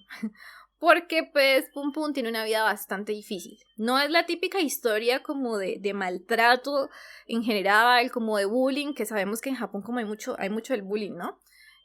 No es como tan típico, pero sí muestra la vida como una cosa muy dolorosa. Y particularmente para Pum Pum. Entonces comenzamos con un niño que está pequeñito, cree en Dios, por ejemplo, y a toda hora él está hablando con Dios. Eso es una de las cosas que más me gusta porque se imagina a Dios de una manera muy chistosa. Dios es un personaje de comedia que él vio en algún momento y así nos lo ponen en el manga, la carita del personaje de comedia. Pero a este Dios pues no le importa, ¿no? ¿Qué le va a importar lo que hace Pum Pum? De vez en cuando le hace recomendaciones, pero no son muy buenas recomendaciones. Entonces, Pum Pum está como en este descubrimiento, es muy típico en ese aspecto como una novela, una obra de crecimiento donde el personaje se va descubriendo a sí mismo y va creando relaciones interpersonales, pero es una sociedad muy jodida y una sociedad muy parecida a la sociedad real. Entonces, por ejemplo, llega una noche, un día se levanta y la casa está vuelta a nada. Y el papá le dice, la casa está vuelta a nada. Él baja y se encuentra con la mamá en el piso. Y el papá le dice, entró un ladrón. Pero por algunas pistas narrativas vos decís, el papá acaba de golpear a la mamá. Le acaba de golpear. O sea, probablemente la mató o algo. Ella no muere, ella va al hospital. Y ese es más o menos el tono que uno va a encontrar durante toda la obra. Pum Pum tiene unos amigos en los cuales después el manga se va a enfocar. Y ellos tienen unas historias peores. Hay un personaje a mí que ese personaje no se me olvida y particularmente lo quiero más que a Pum Pum. Y es un personaje que no tiene familia y ha desarrollado un poder extraterrenal, como una especie de dios en su imaginación, que él ve en el mundo real como forma de escapismo. Entonces, y él le dice a sus amiguitos, como yo puedo hacer el Kamehameha, yo puedo hacer lo uno y lo otro, pero es porque él está como loquito de remate por estar tan solo. Y a mí eso me resuena pues de una manera, no sé qué diga eso de mí, pero ese personaje me duele. O sea, es eso, este manga duele. Vos lo lees y vos sentís la soledad de los personajes, vos sentís el desasosiego. Hay muy pocos personajes felices, por no decir ninguno. O sea, todos esos personajes tienen diferentes problemas, desde cómo se ven, desde su sexualidad, desde el crecimiento, desde las relaciones personales. Y el dibujo, por ejemplo, la parte estética es precioso. Yo se lo mostré a Miguel porque creo que es una de las cosas que más llama la atención. Yo por eso le tengo en deuda, porque hay cosas que Mafe me recomienda y yo bueno, pues está bien, me la recomiendas, pero en algún momento la veré. Pero esta en especial me dan ganas de verla, de verdad. Me siento dolido por no haberlo visto porque las cosas que me mostró Mafe, o sea, es un arte, pero bellísimo. Los fondos especialmente es una cosa bellísima. Y hay una cosa bien interesante que eso tendrá un sentido narrativo seguramente, y es que el personaje, no lo ha dicho Mafe, el personaje pues está dibujado de una manera como si fuera una caricatura, de manera muy sencilla, como si fuera un garabato incluso. Y eso contrasta bastante con el nivel de detalle que tienen el resto de personajes, los, los demás personajes que hay allí. El protagonista es un garabato, el resto son personajes súper detallados, con un realismo increíble, las calles van con un realismo increíble, el dios que se imagina, que estaba mencionando Mafe, tiene un realismo pero impresionante. Entonces esas cosas llaman la atención. Este arte en particular creo yo que es muy potente, ¿no? No sé la historia y por eso me quedo ahí como enganchado y he querido como leerla, nada más como por cómo se ve. Exacto, de alguna manera me parece muy valioso porque pues para las personas que de pronto digan como, bueno, la historia no parece muy interesante, al menos por la estética es preciosa, yo no sé, muestra un cuidado de la obra impresionante y exactamente como decía Miguel, hay un simbolismo detrás de todo eso, porque es el asunto como Pum Pum no se reconoce a sí mismo como a los demás y no se nos muestra a nosotros mismos de esa manera. Normalmente la gente lo llama, digamos, en el bajo mundo, Aoyasumi Pum Pum, que su traducción literal sería como Buenas noches Pum Pum, se le llama el pollito depresivo, porque su mamarracho, que es el que aparece y el que vemos cuando lo vamos a ver a él, es como en forma de pollito. Entonces él es el pollito depresivo, llega un momento, lo más cercano que estamos a verlo es, vemos su cuerpo, pero su cara sigue siendo la de un pollito y la vaina es que va oscureciendo, se va volviendo aún más oscura toda la trama. Al principio vos decís como que bueno, está bien, viven en una sociedad complicada, cada uno tiene un montón de problemas personales, a uno de los niños la mamá se suicidó porque su empresa cayó, una cosa muy japonesa. Entonces, como problemas de la sociedad japonesa, porque el suicidio está ahí muy mencionado, el maltrato, etcétera, etcétera, y uno dice como que bueno, pues como son cosas que se tienen que mostrar porque le está dando realidad a la historia, pero luego se torna aún peor. O sea, ahí no hay escape, no hay escape por ningún lado. Yo no he mencionado a Aiko, que es un personaje súper importante porque Aiko va a ser el interés romántico de Pum Pum desde el principio. No es la primera niña a la que le gusta, sino la segunda, pero ella va a aparecer durante toda la obra, ella va a hacer que Pum Pum haga diferentes cosas y ella va a ser un personaje como de tanta profundidad, tantos problemas que de verdad se queda como con uno. La obra, por tanto, uno diría, no, pues es seinen y pare de contar, pero yo no creo que simplemente pueda llamarse seinen, Porque entonces vos puedes hablar, por ejemplo, es drama psicológico porque hay drama y hay parte psicológica. Puedes hablar de recuento de vida porque pues ustedes han visto los mangas o animes de recuento de vida donde muestran la forma en que crecen los personajes. Vos puedes hablar un poquito de acción porque luego aparece un grupo terrorista en Tokio. Y vos hablas de existencialismo porque entonces esos personajes, ese grupo terrorista tiene una idea sobre cómo va a ser el fin del mundo y el mundo en que están viviendo, y luego todo se une. Creo que la experticia narrativa que muestra este autor es, mejor dicho, o sea, está a la misma altura de su estética, de sus dibujos, y eso es mucho decir. Entonces es una obra como tan completa en ese aspecto que uno no la olvida. Y otra vez, pues esa era un poquito como la lección que hacíamos para este capítulo, mangas que no se olvidan, mangas que son ejemplos fantásticos de lo que un manga puede llegar a ser. Ya después vamos a hablar de la animación y el anime, que es una cosa también fantástica, pero en este caso, pues, el manga particularmente. Oyasumi Pum Pum no tiene adaptación al anime, Y tampoco pero... lo tiene Uzumaki. y Uzumaki tampoco tiene, exacto.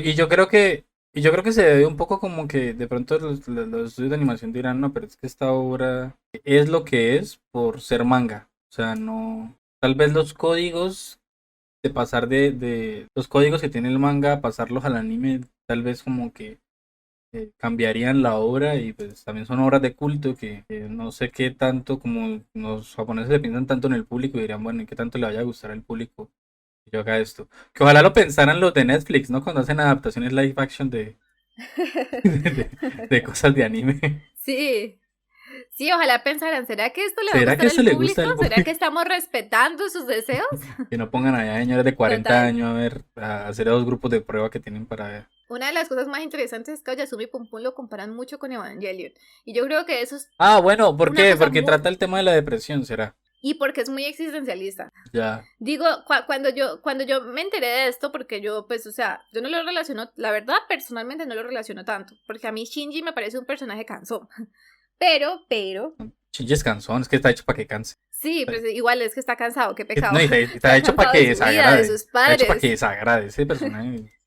Pero bueno, ya lo hablaremos. En su momento, sí. Pero la cosa es como, bueno, ¿qué tiene Evangelion? En este caso, bueno, un mundo distópico, hay Evas, hay ángeles, entonces vos también no solamente estás interesado en el asunto de las relaciones interpersonales de Shinji, sino pues en todo eso que está pasando en ese mundo distópico. En Oyasumi Pum Pum eso no está, o no está hasta otro momento. Es decir, hay muchas acciones de por medio, todas acciones diferentes. Entonces al principio está lo del golpe del papá a la mamá está en el hospital, la mamá medio como que no quiere a Pum Pum, el tío lo está cuidando, luego está unos asesinatos, unos suicidios, la organización terrorista, tantas cosas. Yo siento que cuando uno lo lee, uno se da como que uno aprende un poquito sobre el corazón de los japoneses. Yo siento que ahí él se esforzó mucho por mostrar los problemas que los japoneses tienen, que son problemas muy universales al mismo tiempo, como que se muestran de maneras muy específicas, pero también son muy universales. ¿Qué quiere decir esto? Por ejemplo, bueno, una célula terrorista. No me siento tan representada, aunque podría hacerlo, pero no. La vaina es cuando te comienzan a explicar por qué existe. Ah, no, es que ellos están buscando un significado para la realidad porque no lo tienen. Entonces es una secta medio religiosa que cree en estas cosas y en estas otras. Entonces como que ahí comienzas a entenderlo y se vuelve una vaina muy humana. No solamente por tanto es el corazón de los japoneses, sino es el corazón de todo el mundo. Hay una canción de David Vitela que yo no conocía a ese autor ni nada, pero buscando sobre Oyasumi Pum Pum me apareció la canción, la escuché y yo dije, hombre, si es una buena representación de la obra, como su letra y tal, me hicieron sentir que es una representación bella. Y una de las cosas más interesantes es que si ustedes buscan cualquier video de Yasumi Pum Pum, todos los comentarios les voy a decir, es una gran historia, iba a decir se la van a gozar, no se la van a gozar, la van a sufrir, pero también muchos dicen, no la lean, porque se van a deprimir mucho. Y efectivamente yo recuerdo que cuando la terminé de leer me sentí vacía durante unas semanas. Me sentí como, ¿dónde está la felicidad en este mundo? ¿Dónde la tengo que buscar? Y yo siento pues que una obra que te pueda llegar así, pues está haciendo algo bien para que te toque. Pero, postdata, ahora que lo pienso, a mí el final no me gustó. Eso sí tengo que decirlo. No por ello creo que sea un mal final, porque a mí no me gusta, pues es una opinión personal y ya, pero pues me hizo sentir como que yo pensaba que el final iba a ir por otros lados, no esperaba esperanza, pues no la esperaba. Creo que no va con el tono de la obra, ni con el tono de la realidad real. Pero al final de alguna manera así como, de pronto es una obra así como tan grande, tan gigante, que uno espera como un final que uno se sienta satisfecho, pero de pronto nunca la va a encontrar. Porque es una obra así de gigante. No sé. Miguel, con esa explicación vos dirías, o con esos comentarios al respecto, ¿vos leerías Oyasumi Pum? Sí, a mí me Además de, vale. pues, por el dibujo. Sí, la verdad sí lo leería, porque me vale madre esas cosas. Yo como lector creo como unos límites que no permite que las cosas como que me hagan sentir mal. De hecho, yo cuando siento como empatía con la tristeza de algún personaje, me siento hasta feliz, como ve, un poco el no sentirme solo, ¿no? Con algunas preocupaciones. O si alguna obra en particular me hace pensar cosas que yo antes no había pensado, pues me siento bien porque estoy pensando sobre esas cosas. No tengo como una relación así como tan. De verdad, me pinta eso así y yo digo, pues chévere. Me pone muy feliz ver Evangelion. Qué horrible. Yo nunca escucharía a una persona decir eso. ¿Nunca pensaste que lo escucharías? No. Porque yo soy persona y lo estoy diciendo. No, un robot. Un robot. Haz este captcha. Bueno, yo creo que yo vi mucho en internet como en plan, no lo leas, te vas a deprimir. Pensé que estaban exagerando. Digamos, con el conocimiento de hoy, me toma bastante tiempo sacar fuerzas para volver a leer Oyasumi Pum Pum. Es un poco como, ya sé, como BoJack. Como yo Ay, para ver BoJack, yo tengo que sacar fuerzas, ¿sí me yo entienden? Tengo que sentarme, esperar. BoJack lo disfruto tanto también. A mí todas las horas me gustan. Entonces sí la vas a disfrutar definitivamente. Y eso, iba a decir lectores, no, gente que está escuchando, gente, espero que humana.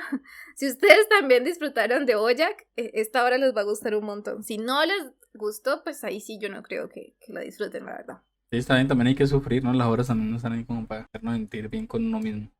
Yo creo que Ay, yo sí, creo que yo entiendo eso así y disfruto. Obviamente yo no me voy a sentir del todo bien, pero el ser artístico, de ver esas cosas que me cuestionen a mí mismo y que me hagan no sentir del todo bien o que me hagan sentir mal con algunas cosas, al final a la larga me hagan sentir muy bien. A mí me gusta. totalmente. Eso sí, creo que tienes toda la razón. Uno no lee cosas que lo hacen feliz todo el tiempo. Mm. Y probablemente sería un ejercicio muy fastidioso leer solamente cosas que te hagan feliz. Tienen que haber cosas también que te depriman y te toquen y te hagan sentir mal. Porque pues es parte del rango de sentimientos humanos, ¿no? Saludos Lo que vos para los decías lectores de como... Coelho. Sí, exacto. Eso era una... No sabría, ¿ves? No sé cómo. ¿Puya? Y eso, efectivamente era una puya para este tipo de obras que nos dan más respuestas que preguntas. Nosotros ya hemos hablado de eso sobre cuando hablamos de la verdad y la ciencia y todo eso. La literatura y las obras de arte no nos dan respuesta, nos dan preguntas. Y por ese lado, Oyasumi sí es una obra de arte.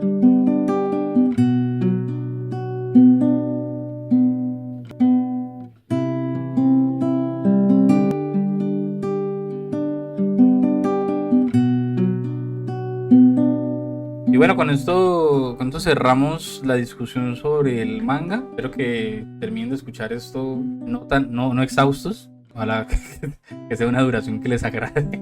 Estamos tratando de hacer eso. Y que se vayan derecho a leer, a releer, a leer, a disfrutar este mundo de obras que hay del manga. Y bueno, ya en el próximo episodio entonces estaremos hablando del anime. Y chao.